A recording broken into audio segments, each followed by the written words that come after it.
You guys, welcome to an all-new episode of So Bad It's Good with Ryan Bailey. This is your pal Ryan, and this is your Friday episode. This is a Real Housewives of Beverly Hills recap from Wednesday night's episode. And man, I am beat, you guys. Listen, I'm also, what a horny episode, huh? Man, I'm gonna go to Magic Mike and I'm gonna wear pants so I can get grinded on. A little bump and grind, I say. This week has taken it out of me. Of course, I think we can finally get close to stop talking about BravoCon, which, I'm sure you guys have had your fill with. But I'm still having flashbacks, waking up in the middle of the night in a cold sweat, screaming, Craig Conover, help! But it has been a busy week. It has not been a chill week. I've done like 3 recaps back to back. I did Jeff Lewis live today on Sirius XM, which was a lot of fun. I'll talk about that in a second. We'll talk about a couple news stories, and then we'll get into this recap. And so I can start my weekend, even though I am going to be on Up and Adam live on YouTube at 9 a.m. Pacific Standard Time on Friday. So that's 12 p.m. Eastern Standard Time, I think. Yeah. Okay, cool. And then I'll have, I think, the rest of Friday off. I got to get organized. I said this years ago. Is there a professional organizer out there? Email me tomorrow at sobaditsgoodwithryanbailey@gmail.com. I am in desperate need of organization. I have like 70 unread text messages. I have so many emails that I haven't. I'm just gonna fake my own death and just go to Mexico or so. I don't know. It's all, it feels too much right now. And it's fun, but it's too much. I'm just tired all week. And I finally I tried Celsius for the first time. I've never had this drink Celsius. And I was told that it says essential energy, accelerates metabolism and burns body fat. And I was like, yeah, let's do all of that. Cause I'm just sitting on my big fat podcaster ass. And I need to wake up. So I'm trying Celsius for the first time. I don't know. Yeah, it sounds better than Red Bull. I know Red Bull's not that good for you, I don't think, but Celsius, let's give it a shot. Hopefully it'll give me the energy I need to properly convey how horny this episode was. Uncle Jane thrust into me on stage, Magic Mike, not Magic Tom. Tom didn't have those moves. Oh my God, what a ridiculous episode. Beverly Hills is getting insanely good ratings. Yesterday, the rating, I think it was like a 0.987, which is just really good for like day of ratings. So congrats to Beverly Hills. It's only 3 episodes in. I caught up on Miami today, which was great. You guys need to be watching Real Housewives of Miami. I just need to watch Sunday's Married to Medicine and tonight's Southern Charm, and then I should be caught up. I watched Winter House yesterday. It's just a lot of TV to catch up on, but I'm almost there. Wait, how are you guys doing?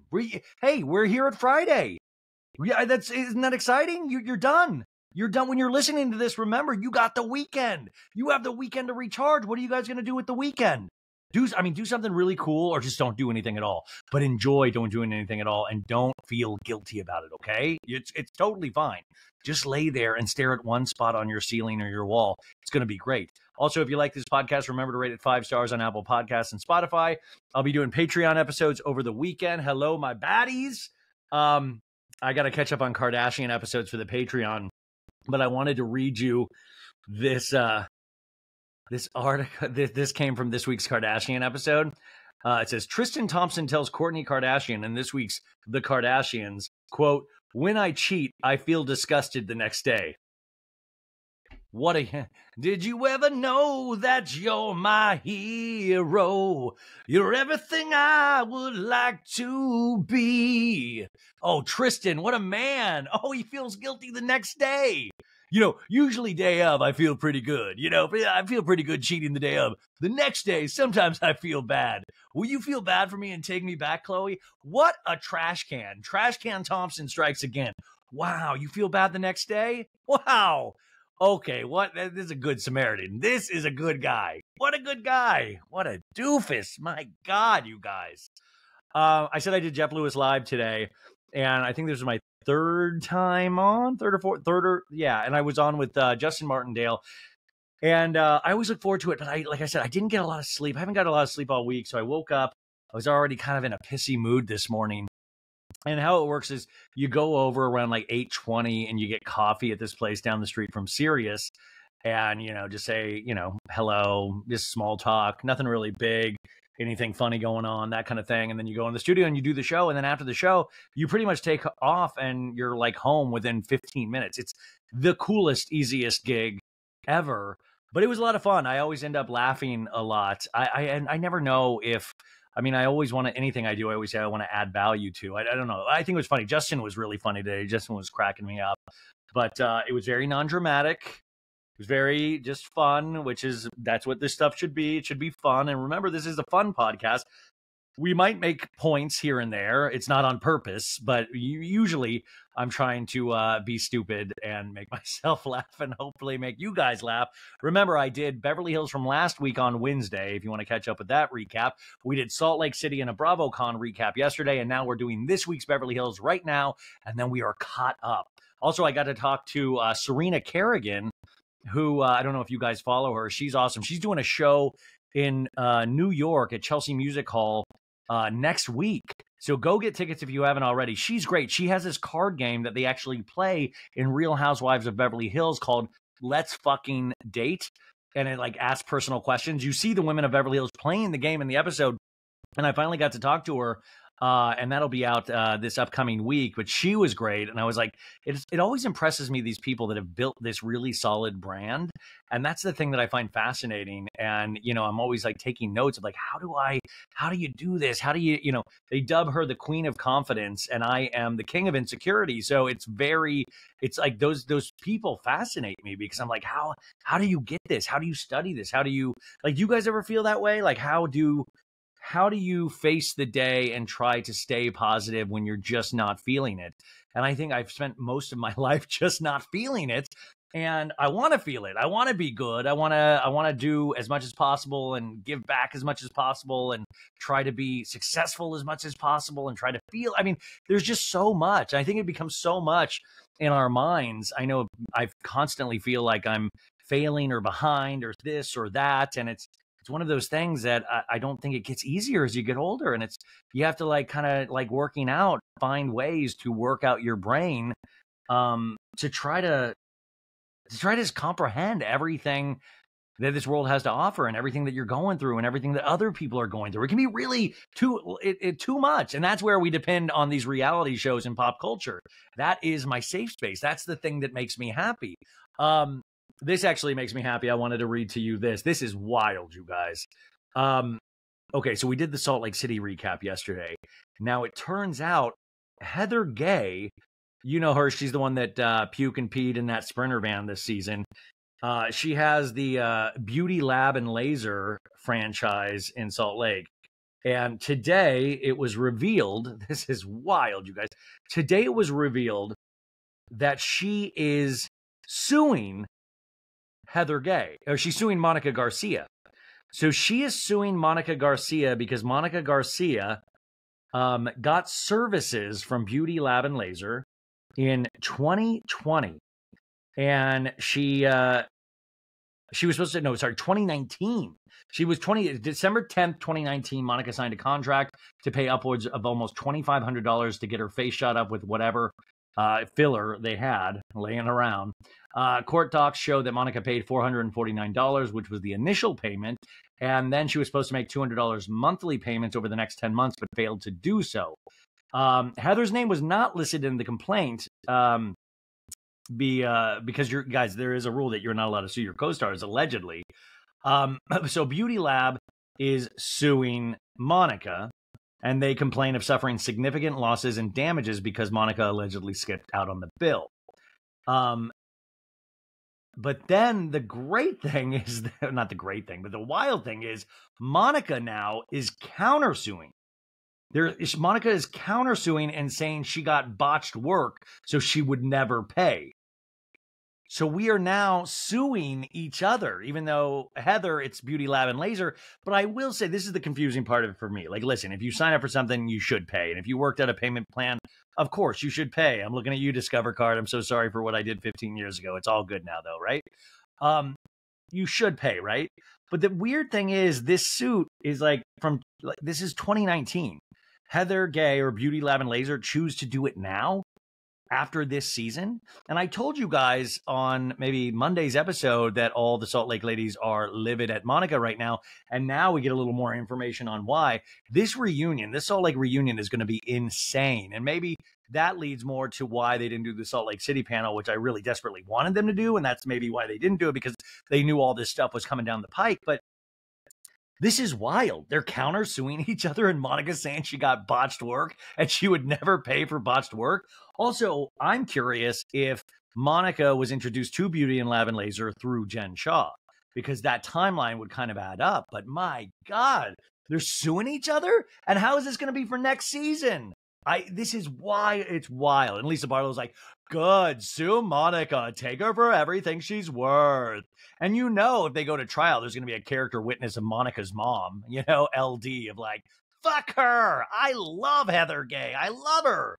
There's only one man that can represent Heather Gay in this lawsuit, Mr. Craig Conover from the Conover Law Firm. Remember when Craig Conover started that law firm like 3 years ago? I don't believe it's active anymore, but I always use the one picture on Instagram because he has like a Conover Law Firm Instagram account, and it's him posing like a lawyer very seriously. But for some reason, the picture always makes me laugh. I love Craig too. Don't get it twisted. I genuinely love Craig, but at the same time, it makes me laugh, and I overuse that image. Anytime one of these housewives gets into a legal dispute, I'll be like, there's only one man that can represent Erica Jane in this trial. And that's Craig Conover's law picture. Very intense. He's like, I'm ready to do law. I'm Craig Conover, and I will be a lawyer today, damn it. I'm going to do a night full of sewing, and then tomorrow I'm going to get up and lawyer. But this is wild. This is wild. Holy shit. And then I saw Monica doing a TikTok to a Doja Cat song, I think it was. She was like getting funky, and I was like, "What is going on in Salt Lake? Salt Lake is I need to visit like immediately, because it seems like one of the weirdest places that is on the face of this planet. I mean, just by this show alone, I'm like, I've got to go visit those mean streets of Utah. Are you kidding me? Wow." Okay, before we start this, I also want to give a shout out to Betches Media, who now has taken over this show. Thank you so much. I think we've been with them now for a couple months, and they're great. It is really nice. I don't even know if they listen, but if they do, thank you to Betches. And remember, Betches has tons of amazing shows. Remember to check out Kiki Monique's show, Pop Crime, that just started a couple weeks ago. Of course, Dylan Hafer, our buddy, has mentioned it all. They have You Up with Jordana and Jared. They have so many great podcasts. They have a podcast about motherhood. They have a podcast about true crime. I mean, it's great. So check out their other podcasts as well. They did not tell me to do this. I'm proud of the company that I'm with, and I want to try to do good for them.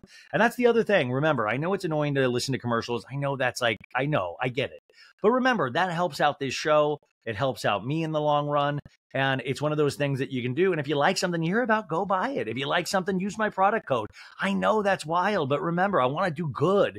And that's why I do extra long episodes. And that's why, and you guys, I will say this, I'm not looking to get patted on the back, but there was a lot of talk of splitting up these long episodes into 1 part, 2 part. I could do a 2-part Salt Lake City reunion. I have not done that yet because I want to give you added value. So if you do have to listen to commercials, you do have huge chunks where there are no commercials. I want to do that for you guys. And because, it makes more money if you split those things up. I'm sure you guys noticed that, but I don't want to do that. So that's why I do these long episodes and have not been, I've fought to not split them up, and they've been cool about it so far. But, just do me a solid. If you do listen to those commercials, check it out. If there is something you like, get it. I know that's a lot to ask, but I really do appreciate it. And that's why I do that's not the only reason why I do long episodes, just because I'm long-winded and a blowhard, but that is part of the reason, is I want to not take advantage of anybody listening to the show, because I know that's sometimes a lot. I know it's annoying. I know what it's like to watch commercials when I'm watching TV, but just remember, it goes to a good cause. This guy's. Okay, are you ready to do this? Are you ready to get into this ridiculousness? Now, it's going to be a weird one because there's a lot of different ways to look at this episode. Now, you guys know, obviously, I'm a fan of Sutton. Oh, Sutton. So I'm wearing my panties and my pants. So we're going to we'll talk about this in a couple different ways, where maybe I think she might have overreacted, and one where I'm like, how dare you make fun of Sutton? But I will say this. I was trying to think of why I love Sutton so much. And I think it's because I'm a weird guy. I'm weird. And I sometimes really will, I get endeared to other people that are kind of weird, that let their freak flag fly or don't even realize they're letting their freak flag fly. But I also don't like people that kind of get everybody's turns their Dorit's oh, Sutton, you're crazy. And it's like, well, you're crazy too. I don't like when other people get picked on. And I will usually then I will be more drawn to them in a certain way. So I will try to look at this from a couple different angles when we get into the Magic Mike show. And I realize how ridiculous that last sentence is. I will look at this a couple of different ways when we start talking about the nude men thrusting on women's vajayjays. We will look at this from all angles possible. Also, Juliana Carroza, who takes the notes on Beverly Hills, always does an amazing job. Thank you to Laura Beth Harp yesterday for Salt Lake City. Juliana sent me a note today and going, oh, shit. Vanderpump Rules starts January 15th. And she's like, there's going to be overlap on those two shows. And she took Vanderpump Rules notes too. And I was like, okay, well, let me know if you need we can try to find somebody for that first little bit of Vanderpump Rules, but it's a lot. I mean, these things are a lot to take notes. It's transcribing a whole episode, all the actions, all that stuff. It's wild. But it's great because it lets me watch the show a couple of times and then try to do a performance. And also I have, like I said yesterday, I have DirecTV up on my laptop. So I'm constantly playing this episode of Real Housewives of Beverly Hills in on the background. So I can look at any point. I can look at the actual visual image. That's how serious I take this stuff. I'm doing a shot for shot. Sorry, I gotta... oh my God, okay. I gotta get rest tonight. Thank you for saying bless you. Okay, November 1st, 2023, air date, Real Housewives of Beverly Hills. This is entitled, It's Not About the Pants. It's not about the pasta. It's not about the pants. It's not about the pants, la. It's not about the pants. It's all about the pants. So this, of course, is Sutton leaving I'll say, it's not about the pants. How dare you? Oh, I did the Sutton at BravoCon for Jeff Lewis. And he was like, you sound kind of and I was like, yeah, it's like Foghorn Leghorn. But I think he was a little confused at first and possibly frightened. And I was like, no, that's what I do. Okay, so this is the summary. The cable company description gives us. It says, Las Vegas starts with a bang. Ooh, that's kind of a funny play on words because then they go to the Magic Mike show where a lot of banging is simulated on stage. And also remember, I know this is usually a family show. Parents will gather their kids around to listen to me do recaps, by the hearth, the fireplace, or, on a long family road trip. But this will have adult themes. This will have adult themes. We're going to get into the nuts and bolts, add a little bit of more of the nuts, if you know what I'm saying. So it's going to get in there. So there will be adult themes. I just want to warn everybody up top. And I'm sorry in advance if that's not your jam. So Las Vegas starts with a bang as the women hold an intervention for Sutton. And I was like, what the fuck is this? Son, we gotta talk to you. You're drinking too much. I can try. You're going down a bad road, son. You got that grapefruit juice in your pants. It's weird. Erica treats the group to a VIP experience at a show for Crystal's 40th birthday. So Erica really can't afford actual gifts anymore for birthdays potentially, but what she does have to give is she likes to barter out men at Vegas strip shows for for women's birthdays. I think that's nice. Kyle's new workout routine raises questions. What is Kyle doing with those crunches? I have questions about how she's doing her hip thrusts. And then Garcelle opens up old wounds with Dorit. Okay. Previously, I'm still laughing at this last week's episode where PK was like, I'm going to take you to the Beverly Wilshire, and then I'm going to have the band Berlin play a song from the movie that we're reenacting, which is actually not in the movie. It's not Take My Breath Away. Come on. All right. I want the band Berlin to pop up in every episode. I wish on the Magic Mike stage, like Erica was getting thrusted into, and then it was like, ladies and gentlemen, Berlin, take my breath away. Yeah, get in there. Take my breath away. Get in there, bitch. I'm Erica Jane. Previously on Real Housewives of Beverly Hills, a collection of scenes from this season so far. We have Sutton to Garcelle going, God bless America. I'm meeting with a matchmaker. I say, I feel a little desperate doing it. I'm not going to lie. And then we meet the matchmaker, Alessandra, who's like, I'm a big believer in letting the men lead. And Son's like, let a man lead?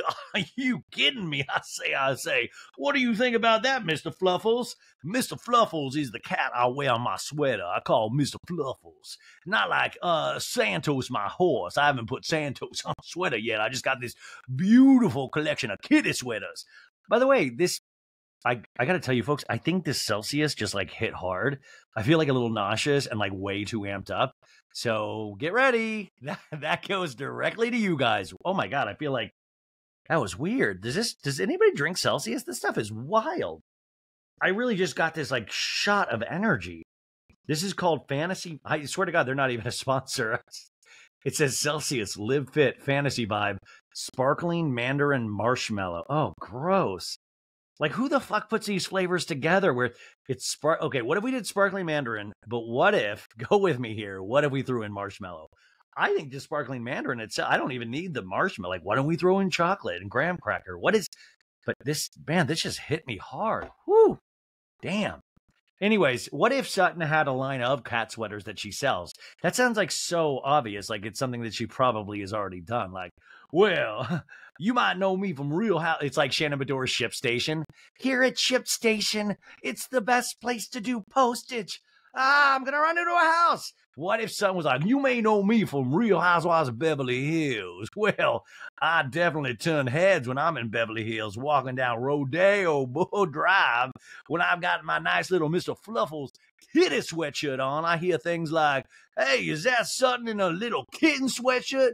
Well, now you can own my little kitten sweatshirt. Avi, bring out my kitten sweatshirts. We are selling these handcrafted sweatshirts for $395. That's a bargain because we use facilities that do not. Such an idiot. Okay, then we cut to the scene from the first episode with Erica at Eagle Woman. Remember Eagle Woman? I hope Eagle Woman's at the reunion. She's just, I want more Eagle Woman. But Erica at Eagle Woman Circle, she's like, if I was rough, if I was vicious, I'd like to apologize to every one of you. I love you all. I'm very sorry. Just very stoic and stone-faced. And Eagle Woman's like, that's a breakthrough. I don't believe a word that you're saying. No, she's like, that's a breakthrough. I like when Erica gets really serious. She's like, stillness. I'm not going to move a muscle. I'm Erica Jane. If I was rough, if I was vicious, I'd like to apologize. You know what they should do? They should take all of Tom's victims and they should like hide them in the forest with Eagle Woman and like have Erica say this and then drop the curtain. Everybody's like, hey, we finally got an apology out of Erica. All right, that's all we wanted. Then we cut to a scene of Rob Minkoff talking to Crystal. I met Rob in person this week. Great guy. Rob's like, hey, what are you going to do in Vegas? And Crystal's like, it's my birthday party. And then we cut to Kyle at the airport and Kyle's like, we're ready, girls. Happy birthday to Crystal. And then Erica's like, okay then, guys. In honor of your 40th birthday, I'm taking you to Magic Mike. Please wear pants if you want to get on stage. And Son's like, well, I have pants and panties. I wear 3 layers of pants and panties right now. And I was just like, obviously, so the thing is, if a lady was wearing a skirt, you can't do that because when the men are like thrusting in, it would like lift up the skirt. Is that the thing? Or is there like, is it like sweaty on the bare legs? Like, why the pants? And then also it got me to thinking, and this is where we're talking adult themes. This is Friday. We're a little looser. It's like casual Friday here. It's so bad it's good. Remember dry humping? Do you remember dry humping, you guys? It was that thing that you did before you started having like sexual, like sex relations, and you would be dry. It was like, that's the thing. And dry humping was the worst. You're always in your like you were in like your jeans and you're just like dry. You don't know what you're doing. Like the guy, like and and that's like, but you're just drawn. You're like, I think friction. You know. And just imagine just like like a 17-year-old me on top of that.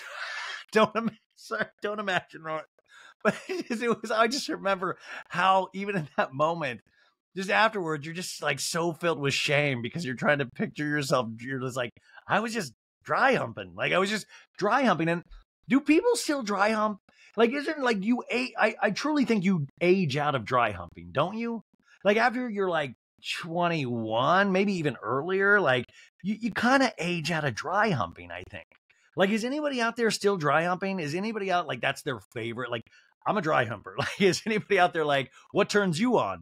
Dry humping. I love the feeling of denim on denim.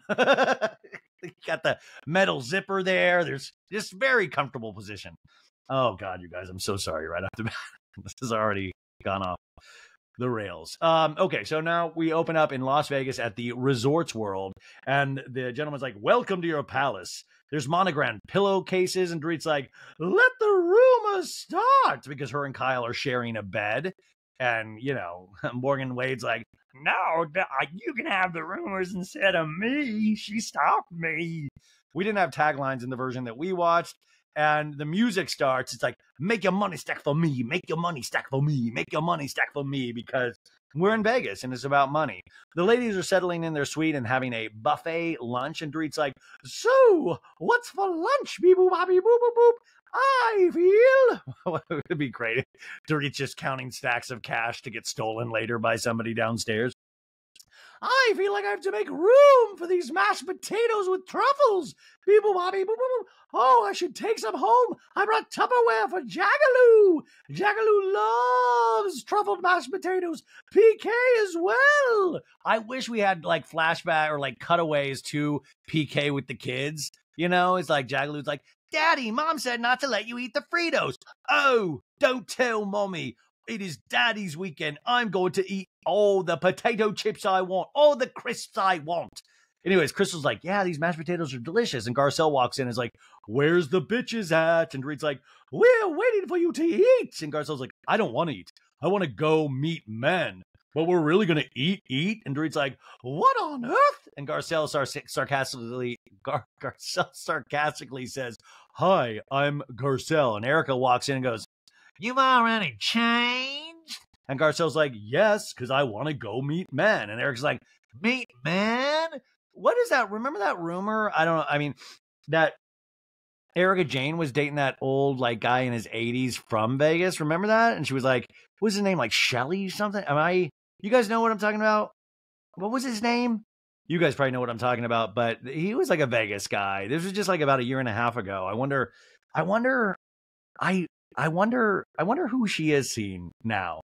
I wonder which older gentleman she is seeing. I wonder who is bankrolling Miss Erica Jane. Like, honestly, like there's no joke there. I honestly would like to know. Anyways, Garcelle wants to meet a man.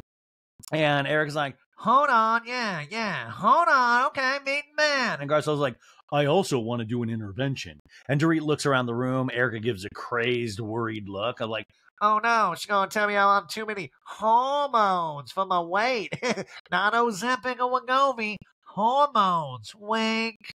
And Crystal's like, oh, and Kyle rolls her eyes and is like, we all look at Sutton. And she cracks up and Garcelle goes, because we go on dates and we don't do second dates or third dates. We're talking about Sutton revealing on last week's episode that she usually only gets past the first date and doesn't get asked back for a second or third. We flash back to 3 weeks earlier and Crystal is talking to Sutton. Crystal's like, well, what happened to that guy you showed me a picture of when you were in the bathtub? And Sutton's like, I'm going to punch you in the face right now. No. And Crystal laughs. She's like, no, don't tell them. I'm going to punch you in the face, Miss Crystal. Don't talk about that. And Garcelle's like, what happened in the bathtub? And Crystal's like, she showed it to me, the picture. And Sutton's like, no, I say no. And Crystal poses sultry, showing how Sutton looked in the bathtub. Is Sutton sending seductive nudes in the bathtub? And also, I would love, and I possibly think that if Sutton did send a nude in the bathtub, she would be wearing the full kitten sweater. She's like, oh, it was it was classy. You know, I'm in the bathtub, I'm naked to the waist down, but I got on the top, I got my nice little kitty sweater, so it's not too slutty. You know, I'm a Southern woman. I'm on the board of 2 ballet companies and I own minor league baseball teams. I say, so I can't afford, but I think it's still seductive, don't you? Son's like, stop it, Crystal, I was not. And Garcelle's like, that's what she said to the guy? And Crystal's like, and Son's like, well, I don't get asked out again. So Sutton's sending these seductive bathtub photos, and then people are not seeing her again. Like, I feel bad. Like, I feel bad for Sutton. Like, take my breath away, watching Sutton slow motion in a bathtub with a kitty sweater on. Sending half naked nudes in a bathtub.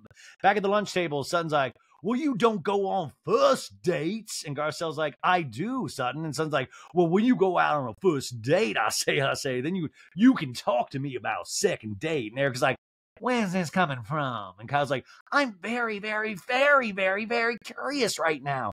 And Dorit's like, I don't know what's happening. Dorit just like in a face full of truffled mashed potatoes. And Kyle's like, she goes on a great date, then a second date doesn't happen. And Dorit's like, is it a great date though? That's what I'm wondering. And Kyle's like, they kissed. And Dorit to Sutton's like, a really great date and you kissed. And then what happened? And Sutton's like, well, maybe I invited him to come to the ABT gala with black tie in New York. I say. And Crystal is a little judgy. She's like, oh.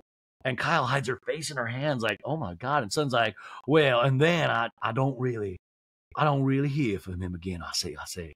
And what she's saying is that she went on a first date with this guy, probably in LA, and then it went good. So she was like, how about you come on a private jet to a black tie gala in New York? How about you do that, huh? What do you say about that? And just never heard from him again. Sutton in the talking head goes, I had one of my favorite dates ever.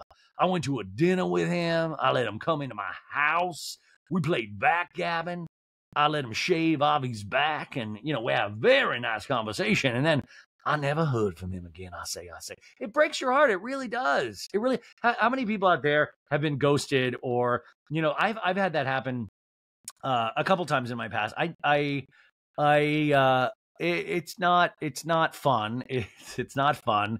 You internalize it very deeply. And, you know, like I wasn't rich like Sutton. So that was, it really does throw you for a loop. It really, really does. But yeah, it's like, that's a hurtful thing, right? And Dorit's like, well, honey, if it was a good kiss, then you don't follow up with, can you please fly across the coast? I will say, I mean, I think that kind of sounds pretty fucking cool myself, but like, listen, I don't know. I drive a Toyota Corolla, and Dorit, but Dorit, also chill out. Like, you're telling me like PK, like you're like, I laid a kiss on PK that literally turned his pubes white. He was thrown back. I kissed him and it knocked him off his coal mining ass. Beep, boop, boop, boop, boop. I didn't need to get flown anywhere. The kiss was amazing. I used tongue. Ha ha. And I talked to him about the Capri room. Dorit goes, maybe have a third and fourth date. Beep, boop, boop, boop, boop, boop, before you invite him to New York. And Kyle's like, we're trying to get her to the second one right now, Dorit. Dorit in the talking head goes, this is not the right thing to do, Sutton. How would you feel if a man invited you on your second date to fly? Mind you, I guess if the roles were reversed, it would be kinda sexy, wouldn't it? Yeah, Dorit, that's like your favorite movie, Pretty Woman. Like, that's what the kind of shit that Richard Gere character does. But when a woman, like, we are so far in the fucking dark ages. Women be flying men now. How you like that? You think Corey Gamble is paying for those private jet rides with Kris Jenner? Hell no. Corey's one of those guys that's always like, oh, time to pay for the jet? Oh, hey, babe, I got to go take a shit. Well, I'll be right back. And he's like, oh, no, did you already pay for the private jet? I was going to get that, man. How about you know what? We'll go to PF Chang's tonight. That's on me, okay? You know Corey always is like just conveniently absent. He's like, oh, hey, you and Jeff Bezos. Oh my God, my stomach's hurting. I gotta go to the bathroom, Chris. I'll be right back. And then you know he's that. And and I bet all those billionaires are all shit at the table. It would be great if Jeff Bezos was one of those guys that's like, hey guys, let's do we want to split this? And he's like, okay, I only got the pasta and the one glass of wine. Okay, who did the I only did that, so I'm gonna just throw in my $80 and then like I would love if even billionaires quabble about finances at like a restaurant. I would love that. Anyways, Dorit's like, what happened the next day, Sutton? And Sutton is getting a bit irritated. It's like whips out her phone. She's like, oh, for the love of God, I'll read it to you. I say, and I was like, give me your phone, Sutton. And Eric's like, You're withholding. yeah, you know that withholding emotions, Erica. Boom, talk to your therapist. Kyle takes Sutton's phone and reads, Thought you would like these. Your triceps look good. and Dorit's like, you said your triceps look good? And Crystal is just laughing. And Sutton's like, well, they do. So what I'm taking this to mean is Sutton has a picture of this guy and like she told the guy that his triceps look good, or is this a photo of Sutton was like, I sent you a photo of myself. It's a little naughty. You can see my nude triceps. You see a little definition there, right? Oh, uh-huh. Like, it is funny either way you think about it. But I didn't realize that Sutton is a tricep lady. Like, I love triceps. Yeah. Ooh, you got good triceps. Oh, Ryan, you got big old calves, I say. You got thick thighs. I've always said thick thighs can't lie. Isn't that right, Mr. Fruffles? Garcelle in a talking head goes, your triceps? And then Kyle in a talking head's like, how about your eyes? And Garcelle in a talking head's like, Sutton's got no game. And then Dorit in a talking head's like, how to Lose a Guy in 10 Days, Part 2, starring Sutton Strack. And then Garcelle in a talking head's like, how did she even have those babies? How? How dare you, Garcelle? She had it the old-fashioned way. Penis in vagina. How do I need to explain this to you? Kyle goes further and pushes some buttons on Sutton's phone to look at something very personal. I don't know, it's probably her like banking account. Sutton screams at her. She's like, no, Kyle, don't. I say don't. Kyle runs off with the phone and Sutton chases her trying. Come on, Kyle, stop. Don't do it. Avi, get her. Sutton finally gives in and covers her face. Sutton in a talking head's like, why did I give my phone to Kyle? She's dangerous. They flashed to 1 year earlier when Sutton received a FaceTime call from a gentleman she was interested in, and Kyle grabbed the phone away from Sutton then, and then Sutton rebelling was like, I swear to God, Kyle, I'll kill you.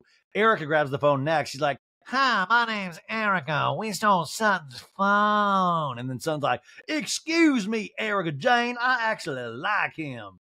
And then they pass this poor guy around the room. He hears everything that everyone's saying, and Erica, the guy's like, did you just hear that? And Dorit's like, you just said that out loud. So that was a fun little flashback from last season. Sutton in a talking head sighs and goes, And Kyle's like, well, I'm just going to say this. You are smart. And Sutton's like, yeah.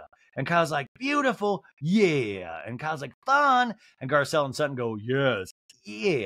And Kyle's like, and funny. And if they don't respond to you right away, they can go fuck off. And Sutton's like, fuck off. And Garcelle's like, they're lost. And Kyle's like, they're lost. And Sutton's like, unless they're very cute, right? Unless they're very cute. And Garcelle's exasperated. She's like, oh my God, you guys. And Kyle's like, she can't be taught. And Garcelle's like, she can't be taught. And then they all laugh. There's a bunch of ladies, just a sisterhood of traveling Beverly Hills pants right here. I'm like, oh, we're just crazy ladies talking about dick. And Kyle goes, yeah, she can't be taught. She's unteachable. And Garcelle goes, okay, let's get to our rooms. We'll take a little break, then start getting ready, and then we'll meet for Magic Mike and dinner. And Crystal's like, thanks, guys. Fun. And Sutton's like, well, I'm exhausted from this intervention, I say.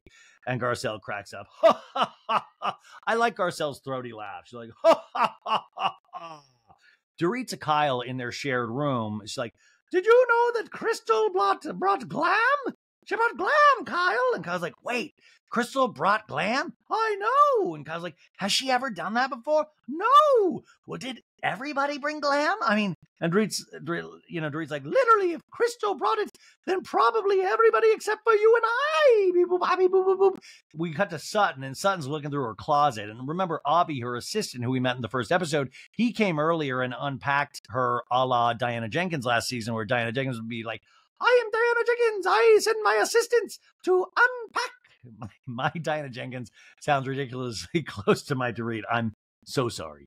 So Sutton's looking through her closet. She's like, where are my trousers for tonight? I won't be all humped up on. I need my trousers. I will kill Avi if he has fucked this up too, I say. He's not focused. And Sutton pulls out her phone and texts Avi. He's like, come to my room, Avi. Garcelle's steaming her garment. It's in there somewhere. And she's like, it's in there somewhere, Sutton. It's in there somewhere. And Sutton's like, it's not. I'm going to kill him. These are my humping pants. These are my dry humping on stage pants. These are my male stripper pants. I told Avi to pack my male stripper pants so I can get humped up on. Come on, Avi.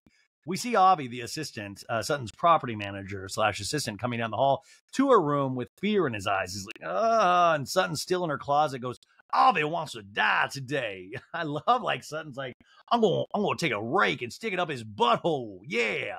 Avi's in a world of hurt after this. If you don't find my dry humping pants, I'm going to tar and feather Avi. I swear to God, we're going to put him on a spit. We're going to have barbecue Avi for dinner if I don't have my dry humping pants here immediately. I'll tell you one thing about Sutton Strack. She coming to Vegas. She going to get dry humped. Avi walks in and Garcelle whispers, you are in so much trouble, Avi. And Avi's like, should I just dig my own hole? And Sutton's like, well, I don't see my white pants in here. Is white pants like the right color? It's like, what is the proper etiquette for a strip club in terms of pants? Is it like you want to wear white? Like, what, because black. You know what I'm saying? I'm not going to go there, but you guys, okay. Avi's like, what? And Garcelle's like, I would go, Avi. Avi goes to Sutton's closet area and begins to look for her white pants. And Sutton like, see, he's shaking. Avi's shaking because he's in so much trouble. Avi, little pussy boy Avi, shaking in the closet, looking for my hump pants. And Garcelle's like, cause you freak him out, Sutton. And Sutton's like, well, never mind. Oh my God. But Avi turns around, guess what? Holding Sutton's white pants. So Sutton, the white pants were there, and poor Avi literally shit himself. And anyways, she's very hard on Avi. I can't tell if it's a bit or if it's real, but I will say I did meet Avi at Jeff Lewis's pre-party last Thursday night, and he was so nice. He was very nice. And also, he looked like he lost a great deal of weight when I saw him at BravoCon. He looked great. Or just the camera adds, like, a little bit of weight, which is like why I never want to be on camera. Garcelle and a Talking Head's like, well, I hope he's getting paid a lot of money. I would love to know Avi's paycheck. Anyway, Sutton's like, well, apparently I needed a map for these white dry humping pants. Well, I don't like this nonsense. I say, I like to unpack myself so I am in complete control. You can't have it both ways. I get it, though. When is Sutton born? Because it's hard for me to give up control. Like, it's one of those things. There's part of it where you don't want to, like, have to, like, put any of your shit on somebody else. But part of it is literally just, like, it feels very unnatural. It feels very foreign to give, somebody else something that you're used to doing your whole life. So I can kind of understand this. Part of me thinks it would be nice, but part of me would probably find something of like, oh, geez. Oh, my God. Where's my black G-string? That's my lucky black Vegas G-string, and I can't find it because somebody else unpacked for me. So anyways, Avi just stands there taking his dressing down from Sutton with his hands pressed in prayer. He's like, oh, my God, oh, my God, oh, my God. And Sutton's like, I like complete control. Sutton, that's like Sutton in the bedroom. She's like, I like complete control. I'm going to tie you up. I'm going to put handcuffs on you and spank you with my kitty sweater on us. Guys, wait, time out. It's come to my attention recently that it looked like a couple housewives do listen to this show. If you are a housewife, listen to the interviews. Don't listen to the recaps. And I'm so sorry if this gets back to you. I'm so sorry. Okay. I'm so sorry. Okay. But we're going to keep going. And so I like complete control. And Avi's like, I apologize. And Sutton's like, uh-huh. And Avi still stands there emasculated. And this was too far. This is Sutton pulls out like this just really intense looking, like very like heavy looking wood panel, like a wood paddling board. And it's written on there like Avi's butt board. And Sutton's like, well, you know what happens now. And Avi's like, yes, I do. Bend over, assume the position. And he's like, and then she just starts spanking him with this wooden board. It's like 1, 2, 3. And he like cries out, no. Oh, you cried out. Well, now we got to stop back from 1, Avi. No, that didn't happen, but that would be an amazing scene. Avi standing there emasculated, and Sutton's like, goodbye, Avi. And Avi's like, we'll talk about this later. Sutton begins leading him out of the room and starts singing this weird, like, day is done, gone the sun, Avi's not dead, off with your head. It was written, there's a new face in terror. Sutton strike. Day is done. Gone the sun. Avi's not dead. Off with your head. Like just Sutton in the woods chasing Avi with a wood panel. Avi turns around the corner and just runs out of the room. Next, we have a glam squad. Jessica, Deanna, and Jess entering Crystal's room. They all give her a hug. I enjoy seeing glam squads around Housewives or anybody because they all seem like they're good friends.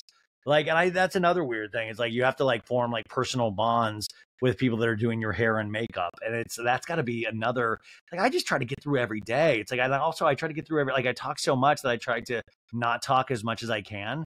Like I need to like I think tomorrow after Up and Adam, I'm just going to disconnect. Like I'm just going to disconnect the phone and like, cause I like, I don't know. It's like weird. You know what I'm saying? Like it is just gotta be weird. It's like dealing with so many people. It's a lot. Anyways, they're like, let's get ready. And then we go to Erica's glam. So Erica has glam, Clyde and Elizabeth. She got this glam on Groupon, so we're good. They arrive and knock on the door, and they're like, we're here. And then we have Julie and Maurice arriving for Garcelle's glam. And Garcelle's like, hi, I need you quick. And we come back to Crystal, and Crystal's like, the Valentino bag, yeah, that's a gift to myself. We see a gold Valentino clutch price tag of a bag, and the price tag is $6,100. I forgot about Crystal. Oh my God, when I was over Crystal's the other night, I should have asked to see that bag from 2 seasons ago that looked like an advent calendar. Remember the one with the little doors? Am I remembering that correctly? And I was like, I just wild. $6,100. Can you believe that? I wonder in Vegas if you can just put that down on like a craps table and go, here you go. Just put all in on this. Erica, to her glam squad, she's like, I'm taking everybody to Magic Mike, and we're going to get homegirl Crystal on stage. We're going to embarrass the shit out of her. That when I blackmail her with photos. Then we go to Kyle and Dorit's room. I love that Kyle and Dorit don't have glam because Dorit obviously has had a lot of break-ins recently and might not potentially have the money. And Kyle's on her granola journey where she's just eating right, not drinking, and working out at 5 a.m. So I like, Kyle is just more earthy. Kyle's like, I went to the desert, I went to the mountains, and then she's very Indigo Girls right now. And Kyle's getting her hair done, and Dorit's like, is this enough height, Kyle? Or do you want more height? Your hair. Kyle's gritting her teeth. She's like, what do you mean? There isn't any height. Where do you see the height? And Dorit's like, okay, Kyle. We come back to Garcelle, and she's like, my glam team, this is my dress. It's not a shirt, it's a dress. Anthony, the butler to the Palace 2, which is what they call where they're staying, takes drink orders from the glamours and glammies. And Garcelle, exposing Sutton, holds up 2 bottles of juice. And he's like, look at this girl. Like, God forbid there's ocean spray. Sutton in a talking head's like, when I go out at night, I like to carry my ocean spray grapefruit juice with me. Now, maybe this is where Freddie Mellencamp said the other day that Sutton has a bottle of vodka in her purse. Like, maybe the grapefruit juice, she pours a little vodka into that. Like, maybe that's what it is. Like, listen, if I wish there was a Merce that I was comfortable in carrying, because I know it's socially not acceptable, but I would love to just have like a nice little cool Diet Coke with me at all times, just ready to crack. Like, this shit, it's like, I don't care. Like, I love weird shit like this. We get a flashback to 2 months earlier. Sutton's pulling her grapefruit juice out of her purse, and Garcelle's like, they have grapefruit juice, Sutton. This is America. I like that Garcelle's like, she associates America with grapefruit juice. America, red, white, and blue, and grapefruit juice. That's what it is, the old red, white, and blue, and grapefruit juice. Sutton continues in a talking head. Well, I mean, look. I gotta tell you, look. Beyonce likes hot sauce in a bag. I like a little ocean spray grapefruit juice in my bag, Us Southern girls, we know what we like, I say. Is that like a big, is that a big Southern thing? I'm not joking. Like, is that, like, well, we like to... Is that a plot line on Yellowstone? Kevin Costner's like, damn it, where's my ocean spray grapefruit juice? Come on, Brick. Brick, where's my ocean spray grapefruit juice? Damn it. I'm hankering for a drink right now. Come on. My Kevin Costner voice is the same as my Sutton voice. The professionalism is lacking, folks, today. We're having fun. So also during this time, they flash on screen. This is not a paid advertisement. Sutton just genuinely likes grapefruit juice. But I will say, I would predict if Sutton has an okay season, Ocean Spray possibly will hire her as, some kind of spokesman. I'm Sutton Strack. Ocean Spray grapefruit juice. Sometimes I have a thirst. And they'll say, Sutton Strack, you want water? I'll be like, no, Ovid, damn it. I want the only thing that can quench my thirst. Ocean Spray grapefruit juice. Ovid, give me my puss. Yeah, I carry around with me. These 2 little Ocean Spray grapefruit juices in my bag. And then we just hear Chug one in the commercial. I'm workshopping the commercial. It's not fully done. That's just in my head. Erica goes, well, it's time to get in my latex outfit. Oh, God, that could probably take a whole hour just slapping her into that latex outfit. Garcelle's like, we can't be late. I'm going to go check on Crystal. I love it. Garcelle's like, I'm going to get my hump on tonight. Crystal's glam people are like, ready to take over Veggie, baby. No. We say Vegas in this house. We don't say Veggie. Let's say Vegas. Like, come on. I love when people get bored of language. Like, as language just ages, we just start doing things that are like, what is like during the pandemic, people started calling it the pandemic, or not your stimulus check, your stimmy. And I was like, no, you don't deserve a stimulus check if you're calling it your stimmy check. It's stimulus. It's a pandemic. It's not a pandemic. It's a pandemic. Truly. So Dorit finishes Kyle's hair. She's like, that looks good. Huh? Who do I send the bill to, Kyle? No, really, I need money. Garcelle goes, let's go to the bar, ladies. And Son's like, keep it moving, people. I got my pants on. And Garcelle walks down the long hall. She's like, I love this runway. Sutton leaving the room go, it's like hooding cats. Hooding cats here. I love all the cat mentions. Hooding cats. I should make a sweater with a lot of cats being hooded. She suddenly stops and pauses, and Sutton's like, oh, where's my ruby red grapefruit juice? Doggone it. Dagnum it. I'm the cat that needs to get hooded now. I say, Avi, where the fuck is my ruby red grapefruit juice? I'm about to paddle that bottom again. Crystal's ready for the night, comes out to the bar, set up at the pool area. Like, there's like this nice bar in the actual fucking room. And Anthony, the butler, greets her. She's like, hello, how are you feeling? Crystal's like, I'm feeling good. Well, good. You look lovely. And Crystal's like, thank you. And he prepares her a drink. Garcelle comes out and is like, hi. And Crystal's like, I love that dress, Garcelle. This is a really good look on you. And Garcelle's like, thank you. And Crystal's like, I would steal it. And Garcelle's like, okay. Dorit's next. She comes out. She's like, oh, you girls are killing it. Like, Dorit's all in this, like, kind of leather ensemble, and she has, like, dark brown hair. Garcelle compliments Dorit. Ooh, sexy leather, hot. Sutton walks in and repeats, sexy leather, hot, I say, Sutton's crack. And Dorit's like, sexy leather, hot. Why are we all saying sexy leather? It's like saying red leather, yellow leather when we used to do, like, warm-ups in theater when you're like, red leather, yellow leather, unique New York, red leather, yellow leather. Sexy leather, hot. Sexy leather hot! Sexy leather hot! They all dance around chanting it, and at this point, it creates this kind of mystical genie that Crystal to Kyle, who arrives. Crystal goes, she's ready for Magic Mike in that dress. Kyle to Garcelle goes, whoa, look at that Valentino pink at Garcelle. And Sutton, realizing she's the only one of two who's wearing pants so far. And Sutton's like, I don't like pants. I don't wear pants a lot, But I like Sutton, so it's like leading us to believe that Sutton's wearing the pants because she's like, I won't get thrusted upon.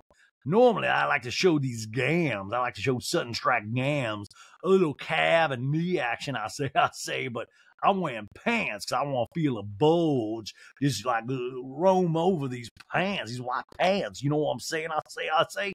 We get a flashback to earlier on the jet with Erica explaining that they should wear pants to match. Like, you gotta wear pants to Magic Mike. You just gotta if you want to get up on stage. And Sutton's like, I have pants and panties, Miss Erica Jane. Sutton and the Talking Head's like, we're in Vegas. I say, I want to get up on that stage. I'm going to dance with strippers. I mean, come on. Why not? Nobody going to know. Right? So that's a big statement. Nobody going to know about what's going on. We old Sutton's rack.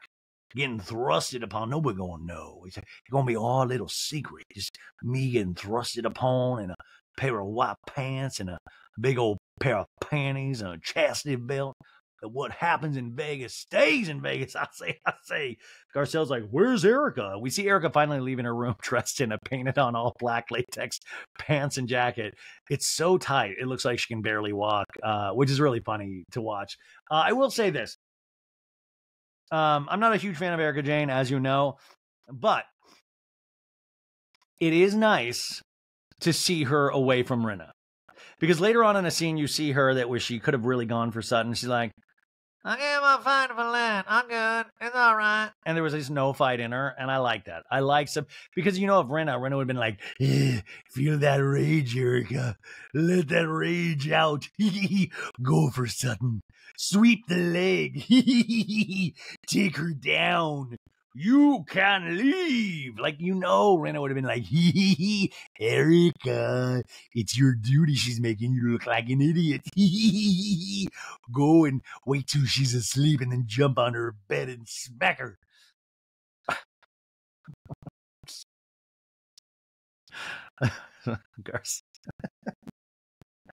Garcelle chuckles loudly at seeing Erica Jane. She's like, oh, well.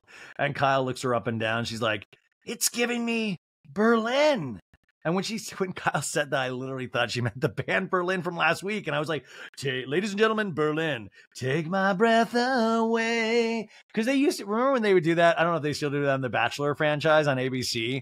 They would go on a date. And it would be in a wooded forest or something. And they would be walking. And then all of a sudden they would happen on this outdoor venue. And it'd be ladies and gentlemen, train.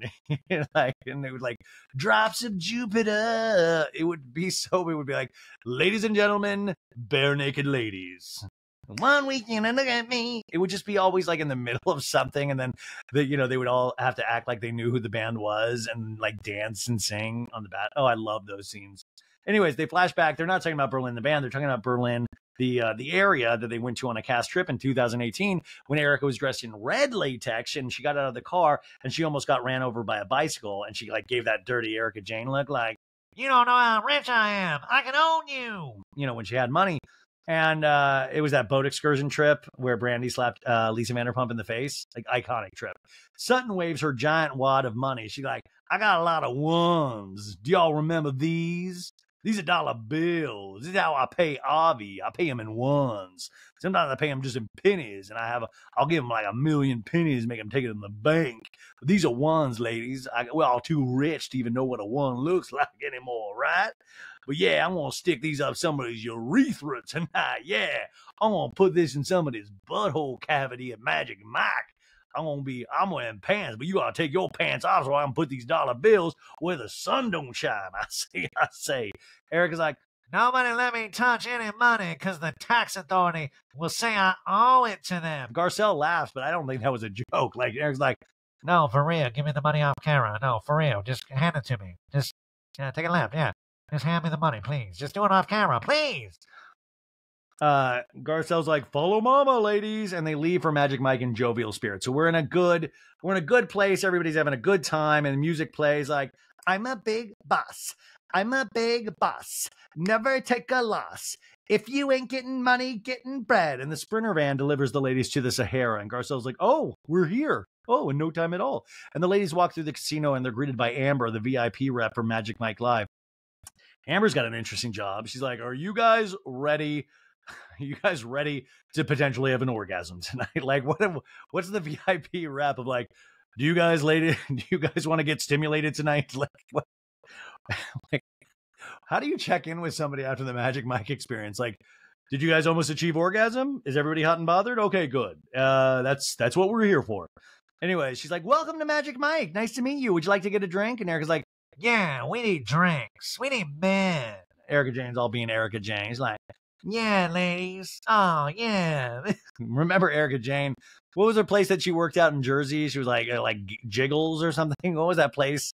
Remember they went back to it and she was like, I remember Erica Jane, a young Erica Jane, used to work here.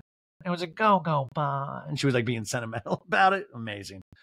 Anyways, Erica and the Talking Heads this is my contribution to Crystal's birthday party. This is good. I don't have any money to get again, but this is good. We have a flashback to 2 days earlier. Erica is talking with Mikey Minden, her collaborator, choreographer, artistic director. And Erica's like, because we're going to do Vegas, do you think that we can possibly go to Magic Mike? And Mikey's like, of course. And I would love it if all the girls got a chance to go on stage. And Mikey's like, absolutely, Erica. And Erica's like, and have that experience. I love being brought up on stage as the end all be all. Like, I remember I went to like Disney World with my parents when I was a kid, or maybe it was like Universal Studios Florida, and I got picked to go on stage for like a demonstration. And in my like doofus bedwetter brain, I was like, oh my God, I'm about to get discovered. Like, it was one of those that I really, as a kid, I had such a wild imagination, and I truly thought I was going to be discovered everywhere I went, even though I was really weirdly shy at times. But I got picked on this, and I just remember thinking, like, it's all happening. It's all happening for me now. I'm sure I'll get my first agent from this. You know, it was just like a little demonstration where I was like on the ET bike, I think. But I was like, holy shit. And I was like scared as hell, you know, and it's like such a non-thing. So I was like, is this like really a big deal to be pulled up on stage? Like, seriously, like, I mean, any of these ladies can get dry humped wherever they want. Like, they don't have to go to Magic Mike for that. So Erica continues in a talking head. She's like, I know many of the men who are in this show. Davis, who is Mikey's partner, is in the show. And we see a picture of Mikey and his boyfriend Davis. And I love that Erica brags. She's like, I know the cast of Magic Mike. It's like knowing the cast of, like, you know, Cats on Broadway. I'm like, yes, I know Angela Lansbury. I know Alan Cummings. But she knows the cast of, you know, she's familiar with the cast of Magic Mike. Erica, remember, Bet It All on Blonde. She is part of the Vegas showgirl experience now. I will say, though, I was trying to think about this logically because, you know, the joke is her tickets are going for like $7 or $8. But that is a good deal. But like in terms of Vegas, like if you're basically giving these tickets away, I'm shocked that Erica Jane show isn't full every night. Like, I mean, maybe she should turn it into like a half male strip show, half Erica Jane show. Like, that's not a joke. I'm like trying to think of ways because it seems like everybody is like going to see shit in Vegas, you know, like it feels like that should sell out even if you don't know who Erica Jane is. Anyways, Erica and a talking head's like, Magic Mike is a great show. You know, like, this is a good time. They get led into the seating area of the theater, and Druid's like, yes, we are, Crystal. We're going to feel the magic, Crystal. Ding, ding, beep, beep, beep, boop. And Garcelle's like, I'm so here for it. Sutton, could you move a little slower? Because Sutton's like moving slow to get to her chair. She's like, oh my God, these pants, they're hard to walk in. They're slowing me down. I feel like I'm wearing 2 cement boots with these pants. Gee, this is why I don't usually wear undies. Don't tell nobody I'm on the American Ballet Theater Association board. Sutton is shuffling like an old grandma towards her seat, and Sutton's like, I'm sorry, these pants are very long. I told that Avi to hem these, damn it. Erica seats herself in the middle of the front row. She's like, I want the birthday girl right here. I love that Erica just plops down in the middle. She's like, come to mama. And she's like man-spreading and like, yeah, I'm going to leave my legs open in these leather latex things. What if Erica farts in that black leather latex? That sounds like it could have like some kind of Oppenheimer effect of like the atomic bomb got set off when Erica farted in her leather pants, her tight ass leather pants. They're in the first row facing center stage, and Kyle is in the first seat. Dorit, then Erica. Crystal sits next to Erica, then Garcelle, then Sutton at the end of the row. This is very important, you guys. So does everybody have that mental picture of where everybody's sitting? Sutton's on the very end. A server takes their drink order, and Garcelle orders tequila neat. And then Erica looks at Garcelle, and she goes, already? Shut up, Erica. And Sutton's like, we just said we're going to have fun tonight. We're going to have fun. And Garcelle's like, you can't use all of your dollars. And Sutton's like, I got all those dollars for nothing, I guess. So suddenly the colored spotlight starts racing around the room, and we see the audience is just filled with ladies and a few chubby men. And MC's like, I want to hear you scream, ladies. Yeah, do you know where you are? You're in the Magic Mike jungle. You're going to die. The entire audience screams. They're like, oh my God, we're so horny. The MC climbs up on stage. Erica and a talking head's like, here's the truth. Crystal needs to get out of her shell. It's a fucking birthday. I'm going to make this girl have some fun. I'm going to get her dry. Erica's stone-faced while she's saying this and sucks her coffee drink loudly through a straw. Remember when she did those, used to do those fake old talking heads with the champagne glass? She's like, I'm so classy. And then she'd like, but now I like that she's like us. She has like a Starbucks drink. She's like, anyways, the MC's like, well, welcome to the biggest and best beef buffet in Las Vegas. In the front row, okay, you're going to get wet. Like, what does that even mean? Is that sweat or like you're going to get semen on you tonight, you guys?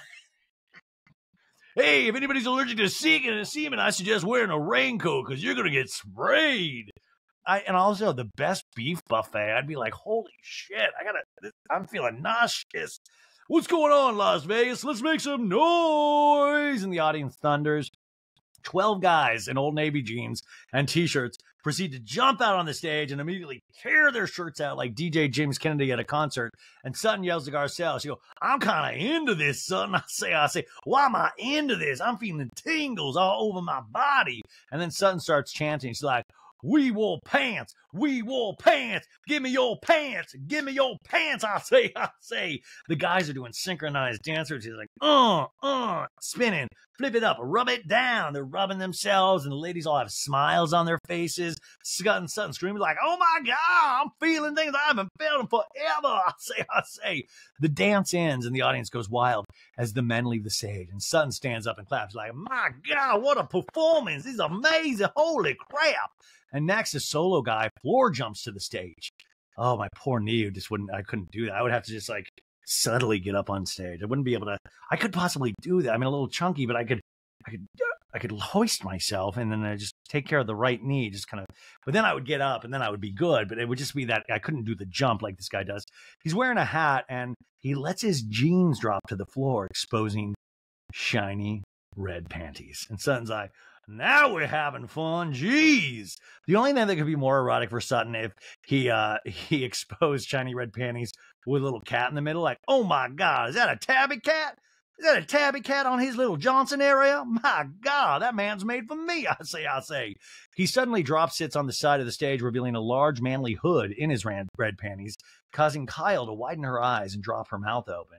By the way, this is potentially what allegedly might have turned Kyle to women. She's like, this is disgusting. Kyle widens her eyes and drops her mouth open, and Dorit is videoing it on her phone. She's like, I'm going to show Jagaloo. This is wild. Garcelle's screaming like, oh my God, while pointing at it. And Sutton is just she's like, oh my God, I'm feeling this so deep in my soul right now. The guy stands up while covering his big pee-pee, just a big old dong-a-thong, and with his hat, and he slides his red panties off to his floor, so he's butt naked, you guys, except for the hat. And Sutton, she's no longer screaming or smiling. She's become very serious watching, and she's sitting still in her seat, and she covers her mouth with her hand. She covers her mouth with her hand. She's like, oh my God, what am I seeing right now? Oh my God. We don't see what the guy's actually doing, but the camera pans to Dorit staring in amazement with her mouth dropped to the floor and Garcelle doing the same. And Kyle's like, quit zooming in, Dorit. I like that Dorit's like, I've got to get a good shot of the dongathon. I want to see the outline. I want to see the pee-pee hole. Please. These cameras are amazing.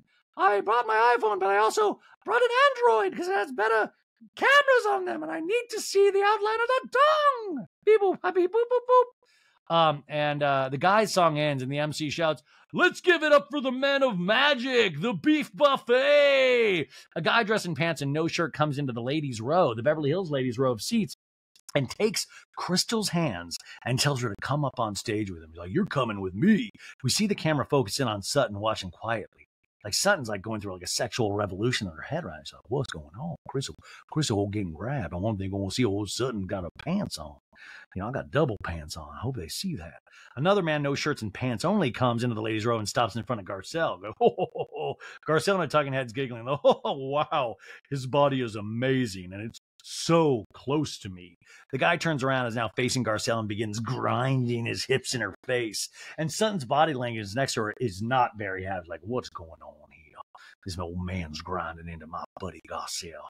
She's leaning away from Garcelle, and there's no smile, and there's resting her head in her hands. Like, oh my God, make me a bud so I can fly far, far away. Make me a bud so I can fly far, far away. Garcelle continues in a talking head. It feels good to see us all here having a good time, letting her hair down. All it took was some naked men on stage. Garcelle is clearly enjoying this lap dance. She's like, give it to mama. Yeah, all right. She's trying to look up at his face instead of at his man pouch in her face. The grinding guy says to her, he goes, you're amazing. He goes, you're amazing. And walks away, leaving Garcelle flushed and fluttered. Another guy in jeans and a button down. I love that they're always in jeans. By the way, I think this is like could possibly be a really good job for Tom Sandoval eventually. Like, honestly, like, he seems like he would, like, could you imagine he's in his, like, little denim skirt that he wore to BravoCon? He's like, what's up, ladies? I'm here to grind on you, dude. Yeah, let's do this. Anyways, this guy in a button-down and jeans has removed Erica from their row and is leading her to center stage to a chair under a bright spotlight. Crystal is also sitting in a chair at the other end of the stage in the spotlight. And Crystal's like, ooh, Erica. Dorit still is videoing this, and Kyle is like, oh my God, it's Crystal. The guy on stage takes Erica's hand and gently kisses it. Crystal's guy stands behind her chair and takes both her hands, pulling them up to rub down his chest, like, ugh. And Erica's guy takes Erica off the chair, sits down, puts Erica on his leg, where she sits with him with her legs spread as wide as her latex will allow. By the way, I want to do a Pixar movie with Erica's latex pants. I'm like, oh my God, we're about to break. Oh, it smells so bad in here. Help.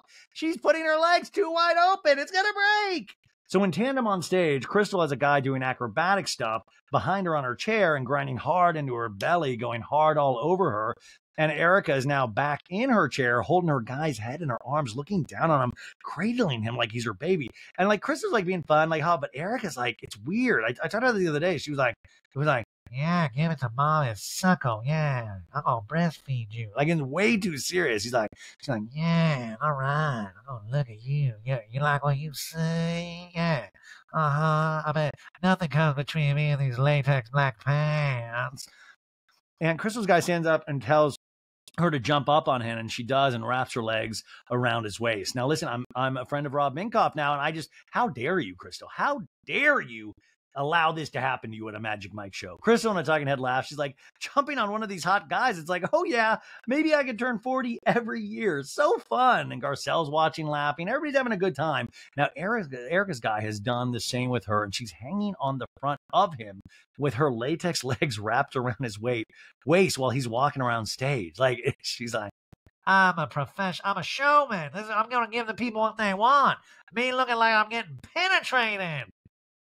Hip hop music starts. It's like, baby, you got me speechless. I can't hold my mouth. Everything you do is like cat and mouse. I'm just trying to do it, but it hurts me so.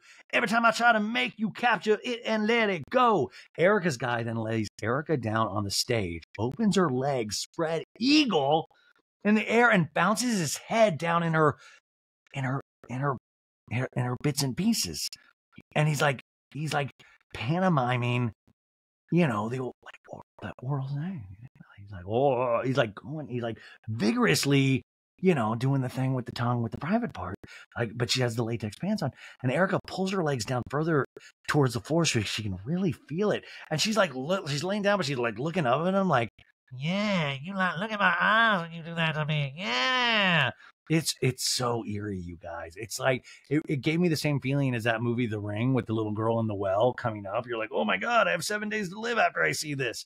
Erica in a talking head, the producer goes, hey, did Tom ever do moves like that on you? And Erica immediately responds, no, Tom clearly had other moves that landed me in hot water, but not moves like this. Little nice jab that Erica likes to get in at Tom. But I think Tom was I think he loved a butt munch. I think he loved oral copulation. He's like, let me tell you a story about how when I met John Wayne while I go down on you, Erica Jane. I could talk about this all night and do this to your privates all night as well. So sorry, you.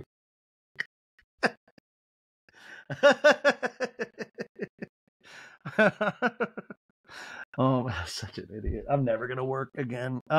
Meanwhile, the camera pans back to Sutton, and she's sitting sideways in her seat, looking at the floor, holding her forehead in her hand, and looking like she's like in a migraine commercial.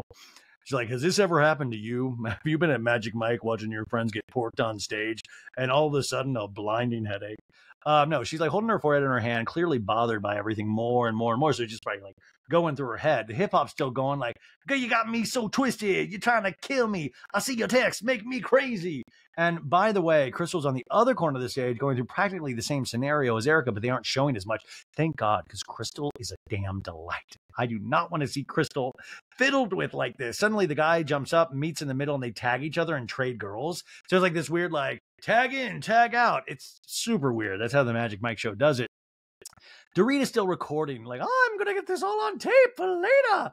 I need to show PK. She just has this like look of fascination of like, oh, I'm a child of the world, but I've never seen something like this before.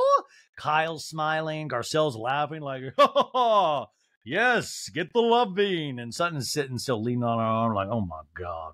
She's clearly not happy at all. And Garcelle stops her revelry and says to Sutton, she's like, are you okay? And then turns and quietly says to Dorit, oh, she wore pants for nothing. She wore pants for nothing. Very sad moment. And this is where if there was a live studio audience, the audience would have been like, oh, you know how they would do that sometimes in like Saved by the Bell.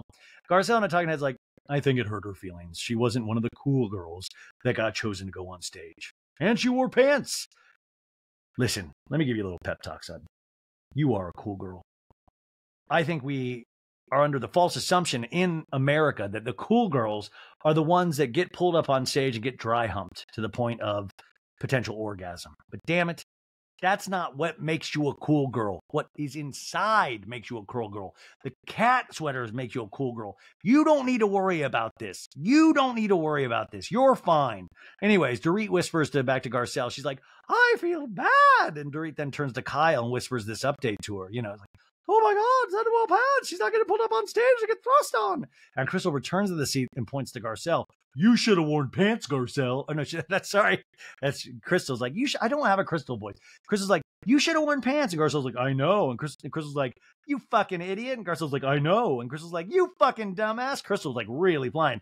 Camera again pans to Sutton, not smiling, looking at her phone now. And Crystal to Kyle goes, what happened? And Kyle's like, she wore pants and thought she'd get up to go up there. And then Dorit moves over to Sutton and goes, Are you feeling okay? By the way, also, like, it's not like these strippers, like, I feel like if Sutton wanted to go up, why don't just do another, like, why don't we just add another, like, hippity dip song? Like, why don't we just, like, hey, we're going to do another special song because we forgot somebody on there with pants. Like, yo, let's see the white pants lady. Like, why don't we just add another song to the Magic Mike thing? It's literally just dry humping and, like, pantomiming oral copulation. Like, I feel like they could do that again, and I feel like the audience is primed to see that again. Like, why not just add a song to the routine? Like, what do you want to hear? Billy Joel's Piano Man. Sing us a song, you're the piano man. I'll say. Like, come on. Like, well, let's do this. It seems easy. And, you know, Dorit's like, oh, you feeling okay, Sutton? And Sutton's like, I'm leaving. And Dorit's like, shall I come with you? And Sutton gets up and walks out like, no. Talking to herself on the mic, picks up. She's like, no, it's not okay. I say, no, what the fuck? And she keeps walking. Sutton's like, what the fuck was that? What the fuck? What the fuck was that? I am on the board of the American Ballet Foundation, I say. I own 2 minor league baseball teams and I own a horse named Santos. I don't do that fucking shit. Like, I mean, really stellar, like, 180 there. Wild. I will say, when me and Ronnie Karam talked to Sutton last week, I think, because Ronnie texted me this morning, she's like, didn't Sutton say, so Sutton talked a little bit about the scene. We hadn't seen it yet, but Ronnie texted me this morning and it was like, hey, when we saw Sutton at Jeff's, she said that she got mad in this episode because she thought they were going to make her go on stage, right?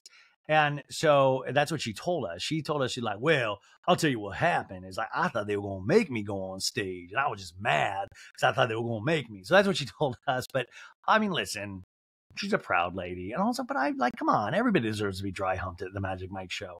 But I love her bringing up the American Ballet Foundation. Like, I won't get kicked off the board of the American Ballet Foundation. I worked my whole life to be on that board.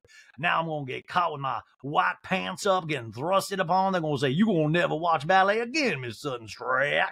Dorit and the Talking Head's like, here we go again, Sutton. Always making herself the center of attention. She can't help herself. It's reigniting my putsta, my PTSD. Garcelle gets up and looks for Sutton, who she finds in the ladies' room. We hear her on their mics, and Garcelle's like, Sutton, listen, I just want to find out what's going on with you. And Sutton's like, I'm really pissed. I just imagine Sutton's like, I'm trying to get off these white pants, all these pants for nothing. Garcelle's like, come outside, Sutton. Will you come outside? I don't want to be in here. It must really smell in the bathroom. And they come out of the ladies' room into the lobby, and Garcelle's like, come and sit over here, Sutton, because my feet are killing me. Come, sit over here. Meanwhile, back inside Magic Mike Live, Erica's getting like just pounded by 4 dudes on stage. No, Erica returns to her seat, but the dancing is still going on. See, like, dancing's still going on. And other women from the audience are being dazzled and spotlighted on stage. Why couldn't we, like, come on, this feels like an easy thing. Like, did the producer set it up, or was like, don't ask Sutton to go on stage? Because if I find out, Mr. Alex Baskin, if you did this at Evolution, if you purposely didn't pull Sutton on stage, we're going to have words, sir, at BravoCon 2024. Crystal to Erica is like, Sutton's upset. And Erica's like, why? Erica has a cigarette, like post-coitus.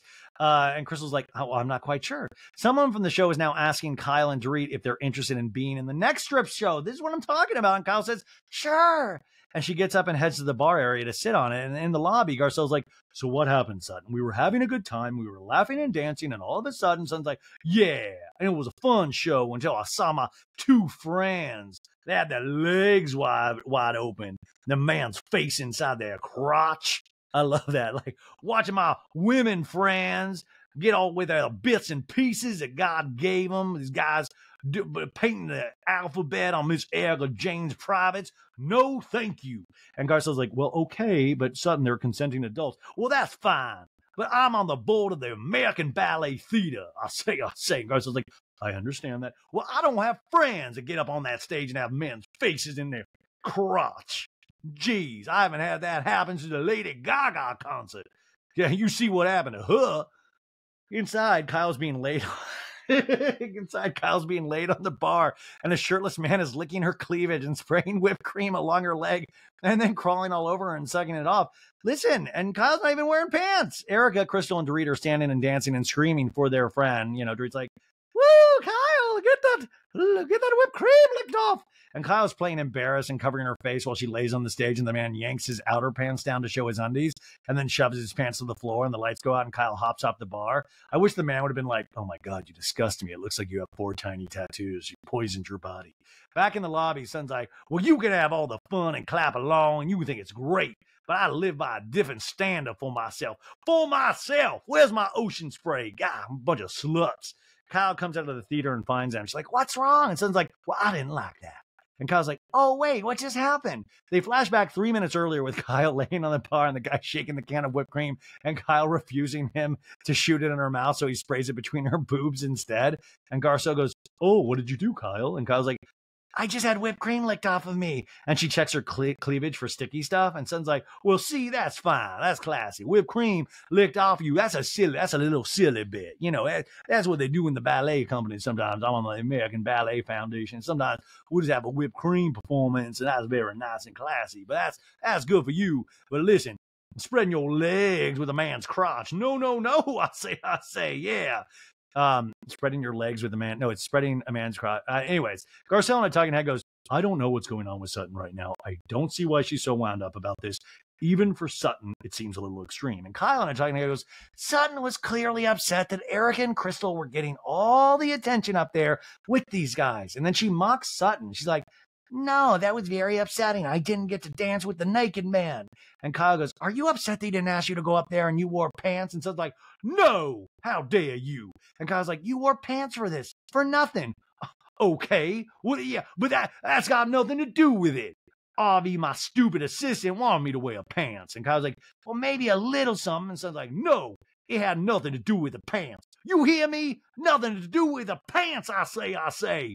It's not about the poster. It's nothing to do with the pants. Kyle on a talking head goes, come on. They rewind fast speed again to the jet with Sutton going, I got pants and panties. I would love if they rewound to a scene in the bathroom of the jet where she's like, I want to get fucked on stage tonight. I want to take these pants off on stage. I want to see all Sutton's bits and pieces up there. I emailed with the American Ballet Foundation earlier, and I got permission for them to diddle me on stage tonight. I say. They fast forward again to inside Magic Mike, and Sutton is saying to Garcelle, I wore pants for fucking nothing. By the way, this is the line I said most of the pandemic if I ever put on pants. I wore pants for fucking nothing. Sutton, the rest of the trip is in a loose pair of basketball shorts. Kyle in a talking head goes, I'm pretty sure this has something to do with the pants. And Sutton gets up. He's like, I need a drink. Garcon in a talking head goes, this is not normal. We're having a great time, and all of a sudden, she's freaking out in the bathroom. She's yelling in the lobby. Back in the lobby, Son's like, y'all go and enjoy the strip club that y'all came to see. I don't want to. I love this. She's like, you all go slut it up in that strip club with those dirty, dirty men. I don't know where they've been. They all got chesticle hair. Are you kidding me? Garcelle finishes in the talking head. She's like, Hurricane Sutton is here. And she laughs. I mean, my God. It's back to Sutton. Sutton's like, y'all go do that. Y'all go enjoy your little show. We'll have some we'll have some grapefruit juice. Sutton sits in the bar area and Garcelle sits with her. She's like, I want to talk to you, Sutton. Sutton's like, well, we're not going to blame the pants. Okay, how about that? We're not going to blame these pants. That's not what this is about. Do not talk about my pants. Kyle looks up at the ceiling, showing that she thinks like Sutton's full of it. Like, oh my God, Sutton's full of it. Sutton's like, I was very uncomfortable with that whole thing, you know. And Kyle's like, well, sorry, call me a prude. I don't get no second date, I guess. I don't fucking care. I wear a kitty sweater on my first date. I don't care. It's who I am. I don't shave my knees. It's who I am. Yeah. That's who I am. Sometimes I still watch VHS movies. I say, that's who I am. You know what I'm saying? Sometimes I will wait till the gasoline tank's on empty sometimes before I go fill it up. That's who I am. You know, sometimes I wear white pants after Labor Day. It's who I am. You know what I'm saying? Anyways, Kyle goes, you can also be offended and just walk away, but I mean, not make a big scene. And Sutton's looking incredulous. She's like, what did I do? I walked away. That's all I did. And Kyle's like, it's a little excessive. Well, then don't follow me, I say. Well, I actually was going to go to the bathroom, and then Kyle's like, I was going to go take a shit, and then I saw you guys. And so it's like, well, then shut up. All right, Sutton. Yeah, stand that ground. She smiles, and Kyle's like, don't be a bitch, Sutton. Well, you don't say I'm being excessive, Kyle. I went to the bathroom. That's all I did. And Kyle and I talking is like, I am so not buying Sutton's story. You brought money to put in their pants. 3 hours earlier, Sutton's flashing that stack of dollar bills. She's like, y'all remember these? These are dollar bills I'm going to put in butt cracks. Kyle and I talking is like, I've never seen such a switch in personality so fast. Oh my God, you hung out with Kathy Hilton and Lisa Rinna. Are you kidding me? Sutton's like, well, I excuse myself from the situation. I say, well, I didn't make it a big deal. You would never have known I was upset. Because even when I'm upset, I'm classy because I'm the American Ballet Foundation board. We keep it cool. I've been through training on keeping it classy, especially when bits and pieces are involved in strip clubs. So Kyle goes, even this, and she circles her hand in Sutton's face. You know, it's like, is a big deal. And Garcelle's like, it's just entertainment. And Sutton's like, okay, great. You know, I'm glad you feel that way. And I do not. And Garcelle goes, and that's okay. Let's head out to the Sprinter van. The other girls will join us. The show's almost done. Sutton's like, well, yeah. And then Kyle proceeds to text Crystal. Sorry, guys. Kyle proceeds to text Crystal. Sutton is upset. We need to go. And Kyle goes, now I'm worried Erica's going to be offended. I love that Kyle's like, I don't want Erica to think that we don't want to get dicks in our faces. And Garcelle goes, but will you text them? And Kyle's like, yep, I did. And Garcelle's like, thank you. Inside, Erica and Dorit are mesmerized by the male and female swinging in rope acts on the stage. Erica and Dorit clap, and Erica's like, well, that's so athletic. Oh my God, stunning. And Dorit's like, woo, I've never seen, it's like Dick Solo. It's like Cirque du Soleil with dicks. And Crystal receives Kyle's text, and Crystal's like, you guys, I gotta go. We gotta go. Why? Well, Kyle said Sutton's upset. Something's going on. No, I really don't care. I'm here to see my friends, my dicks. It was a really great example of Erica practicing empathy in the moment from her therapist. Dr. Jetman, how do I feel things for other people? What do I do? Do I stay in the club and watch big old swinging dogs? Or do I go to my friend, America Jane? Anyways, back to the Sprinter van. And Sutton's like, all I did was go to the restroom, and y'all had to run after me like I made it a big deal. And Kyle's like, well, I do think it has something to do with the pants a little bit. God, motherfucker, I swear. I love Sutton's offended by the legs, but she's like cursing up like a sailor. It's like, God, that motherfucker, I swear, I say. Kyle's like, so you're worried about the ballet company seeing you? No, Kyle, it's about the performance, I say. And Garcelle goes, the integrity. And Kyle's like, no, but she said her brand too. And Sutton's like, you're such a bitch, Kyle. You really are. And Garcelle's like, how far are we walking? And Kyle's like, are you kidding me? You did not say your brand. I didn't, Kyle. No. So here we are again with Kyle, I say. She walked into a conversation that she did not hear. And Garcelle's like, no, don't do that. And Kyle's like, now you're being a bitch. And Garcelle's like, don't do that, lady. Don't do that. Kyle screams, yeah, don't you be a fucking bitch to me. And Garcelle's like, oh my God, there's not enough tequila for tonight. They finally get up into the waiting Sprinter van. They open the Sprinter van doors. Heather Gay's in there just pissing and puke. No. Sutton's like, Kyle, I'm happy to talk to you about what just happened. Kyle's like, well, I'm happy to talk to you, but first, you call me a bitch, and then you could also say she walked right past me and didn't care that I was upset. And Crystal shows up to the van and says, like, well, I'm sorry I called you that, Kyle. And Kyle's like, okay, thank you. Okay, I am, Kyle, I am.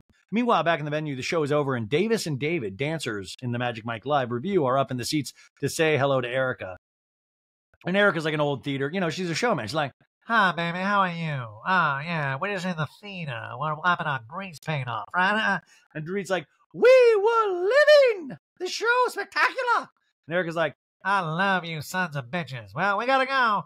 And Crystal now gets in the band. She's like, hi. And Sutton's like, well, now that I'm calm, I'm trying to work through my brain so I can try to explain to you all so it doesn't blow up. And Garcelle's like, too late, and Erica's not even here. Garcelle on a talking head goes, with the history that Erica and Sutton have.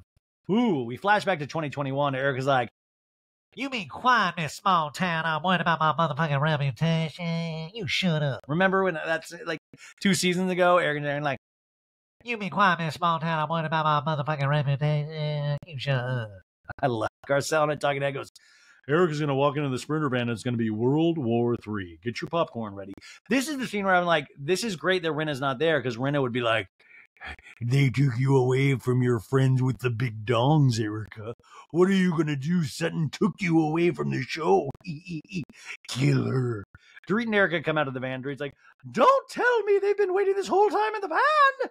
And Erica's like, someone puts in the van? And Dorit's like, that would shock me. Erica doesn't get in the van, and she turns around. She's like, she's sitting in there like Judge Judy.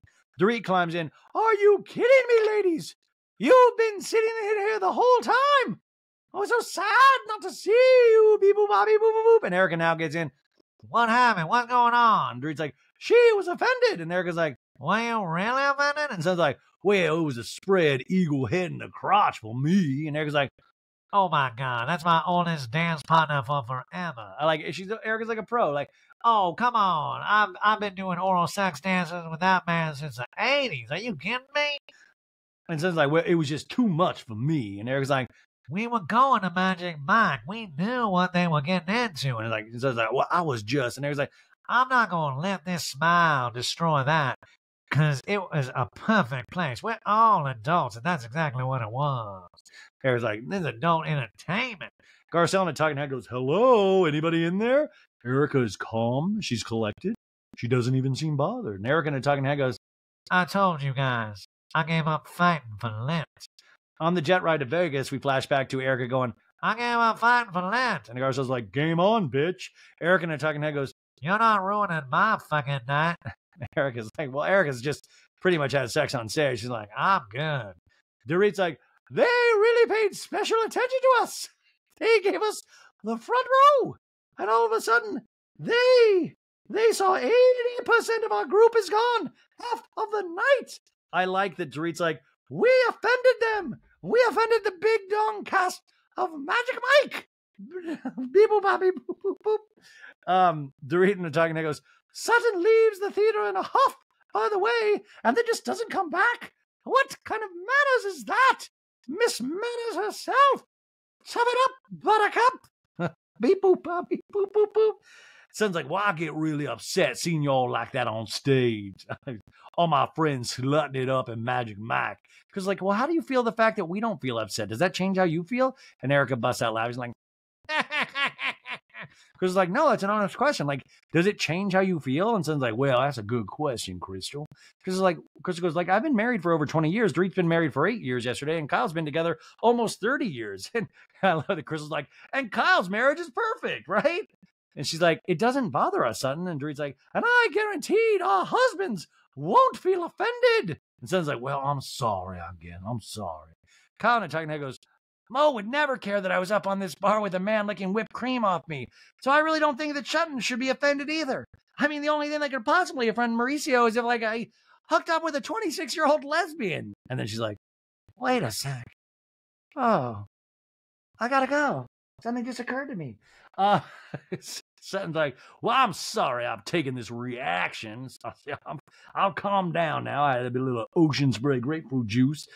I was like, I take it you never watched porn with your husband? So I'm like, no. How dare you, Kyle? This is a lady of class, a lady of substance. She's not watching Flippity Dippity Ding Dong Part 2 on the old TV with her old husband. Come on. No.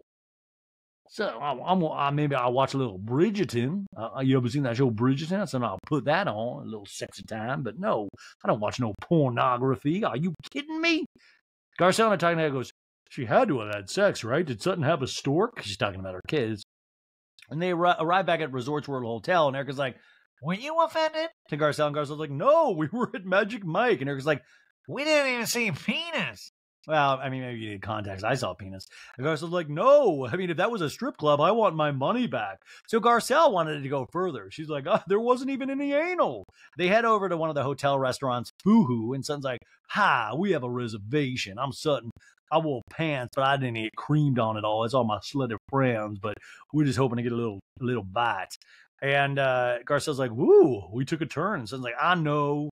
I got very passionate. I say, Erica, I'm going to apologize to you. I really am sorry. And Sutton's like, no, I'm good. It's all good. So he's like really very different Erica. And Dorita talking there goes, I don't know who this Erica is, but this is not the Erica we're used to. Kyle and I talking there goes, where is the yelling, finger-pointing, snarling Erica Jane?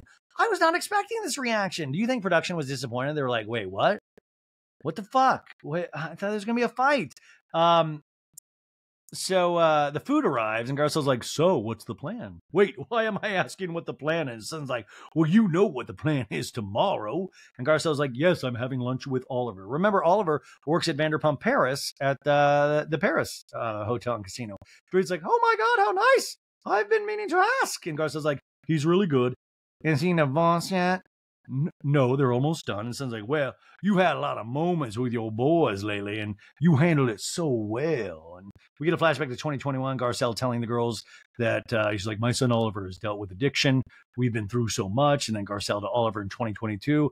Looking back, I'm like, did I give you too much freedom, Oliver? Did I miss the signs? And Oliver was like, I was just hanging out with the wrong people and making the poorest choices. By the way, kind of still potentially making poor choices too, if you read any of those DMs with his potentially ex-wife and all the girls he cheated on her with.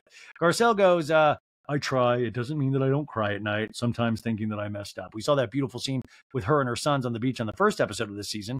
Dorit's like, nobody's perfect, Garcelle. And you did your best, and you showed love. And show love. And by the way, people, forgive me for speaking out of turn, but I know the little bit that you've told me, you've had some hardship. And I know that you will have wise words for Oliver, and you'll give him the comfort and the love. That's all that you can do is support him. That's what I do with my little Jagaloo. And Garcelle's like, yes, yes. It was kind of a weird speech of like, let me speak about motherhood. This is what I do and why I win the awards for mothers. Garcelle and talking there goes, I don't feel comfortable talking to the women about my kids because of the way that they were treated last year. Remember Erica's party? She's like, get the fuck away. What are you fucking doing here? Get away, kids. Remember when she like hammered? We flash back to that evening at the Umanskis with Mauricio, Kyle, Dorit, and PK hanging out. And Kyle's like, you guys, did you miss when Erica said to Garcelle's son, the 14-year-old, to go fuck off? And she laughs, and PK's like, I know. And Dorit's like, I was there. And Kyle's like, I mean, it's not funny, but it's funny. And Mauricio's like, love Bean. I think it's great that she did that. I think it's great that Erica completely yelled at a 14-year-old. And they all crack up. Garcelle continues in a talking head goes, I don't know if they genuinely want to have a conversation with me or just talk about it. I don't trust it. It doesn't feel like a safe place. And Sutton's holding a little fishbowl with chopsticks. Poor Sutton, man. Oh, Sutton. Sutton's holding a fishbowl with chopsticks, and she's trying to bite into it. She's also trying to talk at the same time. And she's like, eating this is so hard. Oh, my God. But it's awkward. It's like a big fishbowl. It's like, I want to try a little bite of this. But it's awkward, you guys. It's awkward. It's awkward. And she's gnawing on the bus like, blah, blah, blah, blah. And Dorit's looking amused like, oh, this is what I'm talking about. I don't like when people, like, come on. Like, have you, by the way, remember when Erica James, like, I get drunk and order Taco Bell. I wake up with Taco Bell wrappers laid all around me. There wasn't a camera, but I'm sure that wasn't like amazing to watch you fucking chow down on a 7-layer burrito with your pants off. Anyways, Erica's confused by it. Erica looks disgusted. She's like, oh my God, this is disgusting. What the fuck? Sutton's just hunched over like, I don't get this fishbowl if it kills me, you know. Kyle and I talk like, I love the American Ballet Association is like, we actually didn't care about the Magic Mike thing, but we got to let you go. We watched you eat that fishbowl, and it's just very unbecoming of the American Ballet Association. Kyle and I talking there goes, I may never recover from Sutton eating this fishbowl. So you think you're offended tonight? You just offended me. Stop it. How dare you, Kyle? Focus on yourself and what you're eating. And Erica's cringing and embarrassed. She's looking around the restaurant. Oh, my God. It's like, no second date, no wonder. No. Shut up, Erica. Kyle changes the subject. She's like, okay, guys, who wants to play a card game? You just put the card out, and then you answer the question. Who wants to go first? This is that card game I was telling you at the beginning of the show about with Serena Kerrigan, who's going to be on the show next week. She created this card game, but this is what they're playing right now. She's like, Dorit's like, I'll go first, Kyle. And she picks a card, and Dorit's like, oh, what's your favorite song to fuck to? And Crystal's like, Al Green. I'll take Al Green. And Eric's like, she said Al Green? Kyle laughs, and Dorit goes, Boys to Men. Dorit. Motown Philly back again. Doing a little PK. Do a little East Coast swing on my private parts. He's like, it's so hard to say goodbye to yes. Oh, PK, take me, Buster Man, please. And Sutton's like, well, I got one. Coded Jinx somewhere. Agent Coded Banks. Coded Jinx somewhere in the middle. That's a great song. What? What? I don't know. I think it's Eric's like, he's a country artist. Coded Jinx. So I don't know. Mr. Michael Bolt.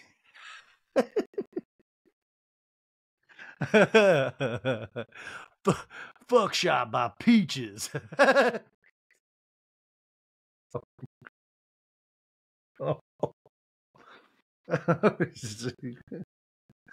Rent from the musical Rent. That's a beautiful. I love to fuck to that song. Sailing by Mr. Christopher Cross. I love to get fucked to say. Iris by the Goo Goo Doll. I'll give up forever to touch you.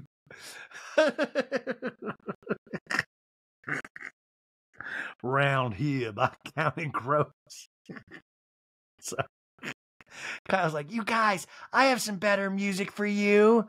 You're in a Morgan way. Kyle in a talking head goes, I was expecting Sutton to say something like the Nutcracker. Fuck you, Kyle. How dare, stop making fun of Sutton. Garcelle's like, all right, who's next? You go. And Kyle's like, okay, would it turn you on to be watched having sex? And Garcelle's like, well, I would be okay being watched, but I think I'd like to watch. And Eric's like, both? And Garcelle's like, yeah, both. Eric in a talking head goes, whenever someone is too quiet, too conservative, they're always the biggest hoes. I will say that's true, but also remember, Erica's the one, this is my theory on Erica, is that she is very unexciting. Like, because she's always like, I get laid. I do things that you can't imagine. I get fucked 6 ways from Sunday. Are you kidding me? But in essence, I don't think at all. I think she's very conservative because she talks about it too much. But I agree with her. I think the conservative quiet people are the hoes or the freaky deakies. And so it's like, well, that's interesting theory. And Garcelle's like, well, I wouldn't want the person in the room watching me. And Dorit laughs, ha, She wants a peeping Tom. Garcelle's by the window every night going, look at me. And Kyle reads another card. How many days a week do you have sex? And she looks condescendingly at Sutton. No one answers very quickly. And Erica's like, not enough, huh? And Kyle presses Sutton, and she's like, okay, your answer would be Sutton? Sutton's like, well, if I had a person in my life. And Kyle's like, yeah, well, twice a day. And Erica looks at her with a side eye like, what? Say what? And Garcelle in a tugging head goes, twice a day? I mean, between her feet, her cats, her dogs, she's got no time to have sex twice a day. Erica in a tugging head goes, I imagine her being the worst lay ever. shut the fuck up, Erica, or I'm going to get in on, I think that you are still guilty of most of the, how dare you? I think you suck in bed. How about that? How about that? How dare you? I bet you're the worst lay ever, period. And I'm sorry, those aren't hormones. I said it. There you go.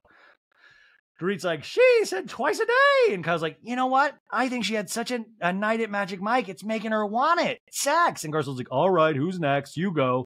To Crystal. And Crystal's like, what's the best compliment you've ever received? And Crystal's like, I have perfect nipples. And Erica makes a what the fuck face. And Garcelle puts her head in her hand. Dorit goes, oh. And Son's like, well, I got good nipples. I got good nipples. And Dorit's like, I did not expect that. And right away, Crystal scowls at Dorit across the table. And Crystal says firmly, you should expect it. And Dorit just fumbles and stutters like, uh-oh. And Crystal laughs. She's like, I'm joking. Crystal in a tiny head goes, Dorit, how would you know what a perfect nipple looks like? You haven't seen a real body part in 10 years. Ba-bang, mic drop, Crystal Minkoff in the house. And Sutton repeats, she's like, I got good nipples, everybody. I got good nipples. And Kyle's like, you got good nipples too? And Sutton's like, yeah. They're small, but they're cute. Sometimes you can see them poking out through my little kitty sweater. And Crystal's like, mine are not small. And then, like, what? Now every time I look at Sutton, I'm just going to think of like tiny little nipple. And I'm like, what do you know? Like, it's why, you know. Garcelle goes, small like your back? At this point, the staff serves like a big birthday ice cream cake for Crystal, like ice cream bowl with a happy birthday sign. They all dig in. Kyle goes, okay, here's a good one. What sex toys do you own? And Sutton raises her hand and bursts out, oh, I have a lot. I have a lot of sex toys. And then she immediately covers her mouth to shut herself up. She's like, oh my God, the American Ballet Company. Erica straight face repeats. She goes, a lot. And Dorit bugs her eyes and Garcelle raises her eyebrows. And Dorit's like, I'm so confused. And Sutton's like, well, what? Dorit in the tugging head goes, okay, Dr. Jekyll and Mrs. Strack. You never know who you're going to get. And Kyle's like, you always travel with a vibrator? Well, usually. And Garcelle's like, is it in the room we share, Sutton? No. And Garcelle's like, well, that would be frightening. Okay, you guys ready to go? And Kyle's like, okay, so we're headed back. And Dorit's like, everybody ready? And Garcelle's like, Sutton, do you snore? And Erica's like, I need to pee and my gut is swollen.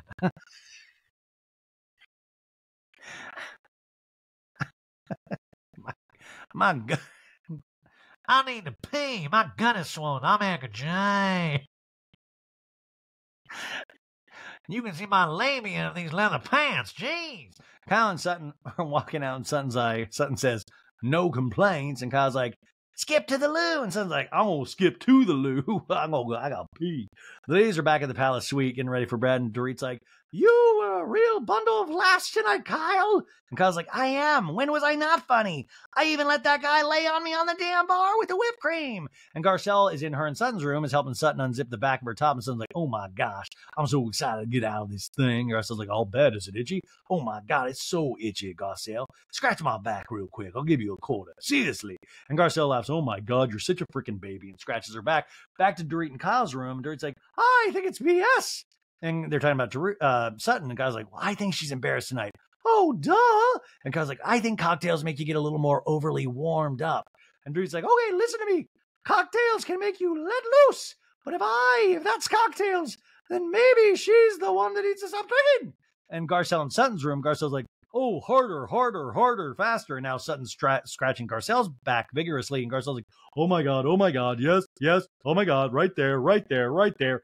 Now back to Dorit and Kyle. And Dorit's in her PJs, climbs in her bed and moans, oh my God, oh. And Kyle's like, it sounds like you're having sex in that bed. And Dorit's like, oh my God, Kyle, this is so much better than having sex with BK. I mean, just having sex. Kyle jumps on the bed. Kyle sometimes does seem like a lot of fun. She's like, and she jumps on the bed. Sutton now back to their room. Sutton's washing her face. Garcelle's in their bed. looking at her phone. It's 12:15 a.m. and Sutton's from the bathroom. She's like, I gotta tell you something, Garcelle. I'm gonna be real honest. And Garcelle's like, what? Well, I think if you play with your vibrators too much, it messes up your clitoris. I love Sutton's Brush. I was just in here thinking deep thoughts about Sutton Strack. And you know what? I was talking about vibrators earlier because I own a collection. I was like, I think it messes up your clitoris.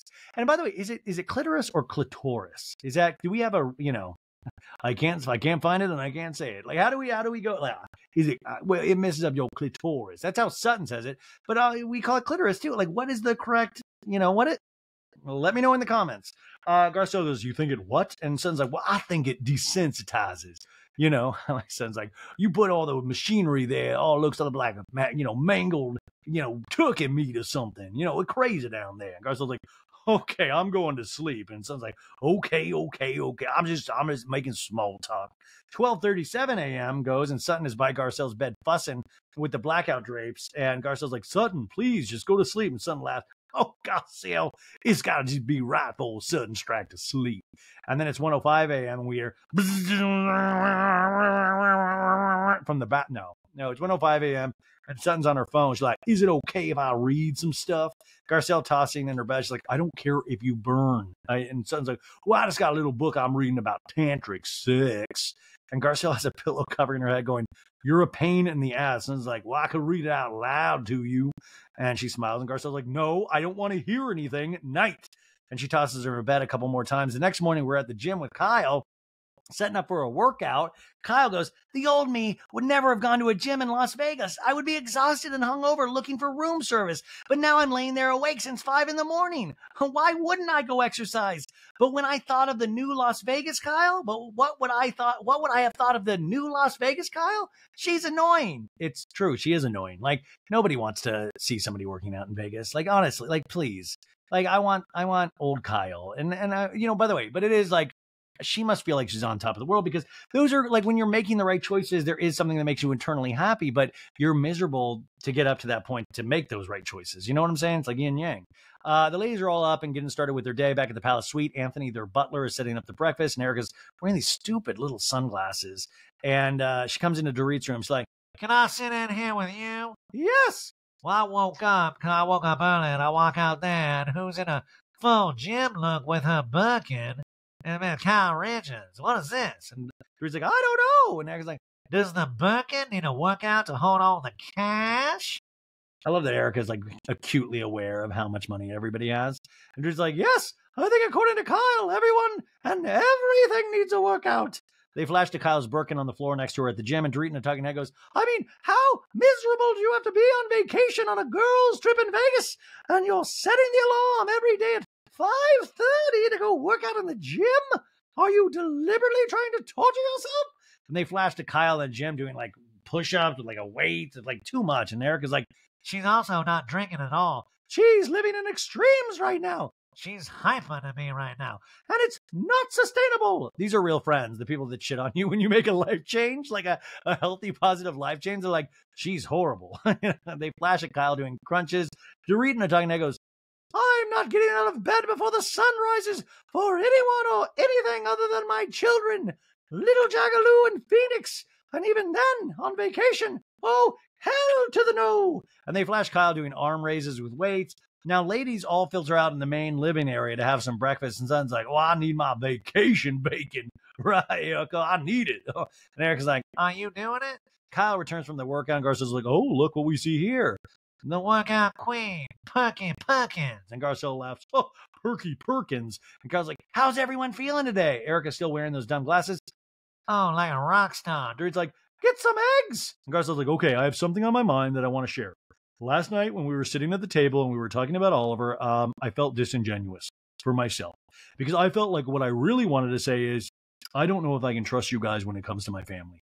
And they all make somewhat righteous faces, stare at her, except for Crystal and Sutton, who kind of understand. And Garcelle continues, I know you said some nice things, but just, I'm telling you my truth.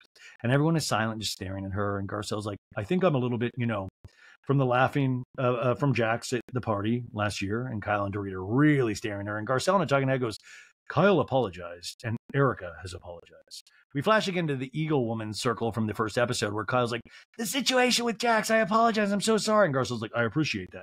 Flashback to 1 year earlier where Garcelle goes, under no circumstances, though, can you disrespect not only a kid, but my kid. And Erica's like, I take full responsibility and fully apologize. Garcelle in a talking head goes, you can accept someone's apology, but that doesn't mean that you forgive. It's not about holding on to it. It's just that I'm still in a space that's vulnerable when it comes to my family. And Dorit goes, I didn't laugh at Jax. I did not laugh at Jax. And Garcelle's like, I know you said that, but I just feel like I want to protect my family, and I still feel like I want to protect my family with this group. And Dorit's like, she's saying she doesn't trust us with our family when we talk about our kids. And Dorit's like, thank you. Dorit in a talking head goes, I thought whatever issues Garcelle and I had, that was resolved. It seemed okay. So now for Garcelle to feel like she cannot trust me around her kids, it's hurtful. It makes me angry. How dare Dorit? This has nothing to do with you. Dorit, come on, blow it out your butt. This has nothing to do with you. Garcelle goes, it doesn't feel like I trust this group with my family. Like Jax and I have been going through some stuff, and if I'm in this group, I want to feel like my kids, that you would want to protect them too. And Garcelle's voice cracks and with emotion, and Kyle's like, and Garcelle's like I would if somebody came after your kids. And Dorit goes, but what else has to happen, Garcelle? And by the way, remember all those like online bots that attacked her kids last season? Like, there's been some shit. So Dorit asked that, and Garcelle's like, I don't know. And Dorit's like, it's been over a year, Garcelle. And Garcelle's like, yeah, but you can't put a time on it. I can't tell you if it's been over a year and you should be better then. And Dorit's like, well, listen, Garcelle, you've known us for 3 years. You know people, if they are good people, or... And Garcelle's like, I'm not saying you're a horrible person. I think you're taking it wrong. And Eric's like, want to have a friendship and move forward, everybody has to come to a place where they say, okay, and agree to walk over it. And Garcelle's like, right. And Sutton's like, well, I agree. And if you get hurt, it just might take time. Sutton in a talking head goes, I understand why Garcelle feels like this 100%. I say, when you watch your husband making fun of a child and you don't say nothing. They flash back to that evening with Kyle, Mo, PK, and Dorit 1 year earlier again. And PK's like, you should tell Garcelle's youngin' to fuck off. The next one she tries to bang him, that's a blowout. That sounds like Animal House. Where's my chips? Where's my crisps? Dorit looks at him blankly, and Kyle's like, oh my God. We're back to this scene. Sutton continues in a talking head. She's like, you're just as responsible. Dorit in this scene goes, to say that you don't trust me with my kids, that to me hits me right in the heart, Garcelle. Garcelle's like, see, now you're making me feel like I have to apologize to you for how I feel because you're so hurt. And Dorit's like, Garcelle, please, don't turn this around on me. And Garcelle's like, no, that's what it feels like. I mean, Garcelle is completely in the right here. And Dorit's like, I'm just saying, listen, I don't trust that my feelings about my kids are genuine. It's hurtful, Garcelle. And Garcelle's like, well, it was hurtful to me. And Kyle's like, I understand that, and we've apologized for that. We don't need apologies. And Kyle is bitter. She's harsh here. And, she doesn't seem to have empathy sometimes for other people when she wants empathy for herself. And remember, Kyle's on Rumspringa. All she's thinking about is the next tattoo at this point. So Dorit goes, just like you shared your feelings, I'm sharing mine. That's it. And Garcelle's like, okay, I'm going to shower. And Erica's like, why do you have tears in your eyes? What's going on? This is Erica practicing empathy. What are those wet spots around your eye cavities? What are those? Are those tears? I read about those. May I taste one? Garcelle's like, why can't you just understand how I feel? It's not a thing about your children. It's not about you being a mom. It's about how I feel. Garcelle and Tanya goes, this is my problem with Dorit. We all know she talks a lot, but I don't think she listens. She takes things and then makes them personal, and then she becomes a victim. And I feel like I walk away going, oh my God, what happened? This is why Garcelle doesn't share, because shit like this. Dorit goes, I will withhold. When I want to feel something and I want to say something that comes from my heart, I won't say it. It's okay, we'll take it. And Garcelle's like, how did we get here? And Dorit's like, go have a shower. Let's get ready for the day. And Garcelle gets up very upset and heads to her room. She's like, all right, I'll see you later. Next time on Real Housewives of Beverly Hills. The ladies are in a Vegas cowboy bar hanging around watching a very deaf cowboy working the mechanical bull while standing on it. Dorit's like, Sutton, that might be your cowboy.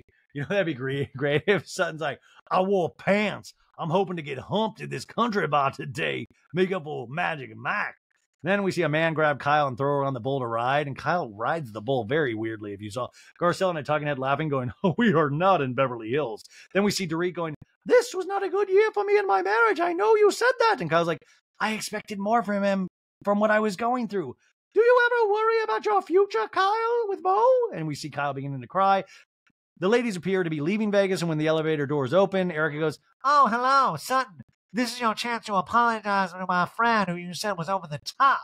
And the friend's like, I really appreciate that. And Sutton very demurely goes, well, it was just the one spread eagle move with the head in the crotch that did it for me. And Kyle goes, you have the habit of losing your shit during ridiculous circumstances in a scene with Sutton. Sutton's like, name them. And Kyle's like, what? Name them. Name the circumstances. And Kyle's like, well, be quiet so I can. Name them, Kyle. And Kyle screams, well, let me talk, Jesus. And Sutton just stares back like, well, I do declare, I'm gonna get some Ocean Spray grapefruit juice. And while you calm on down, jeez. Oh, my God. So until next week.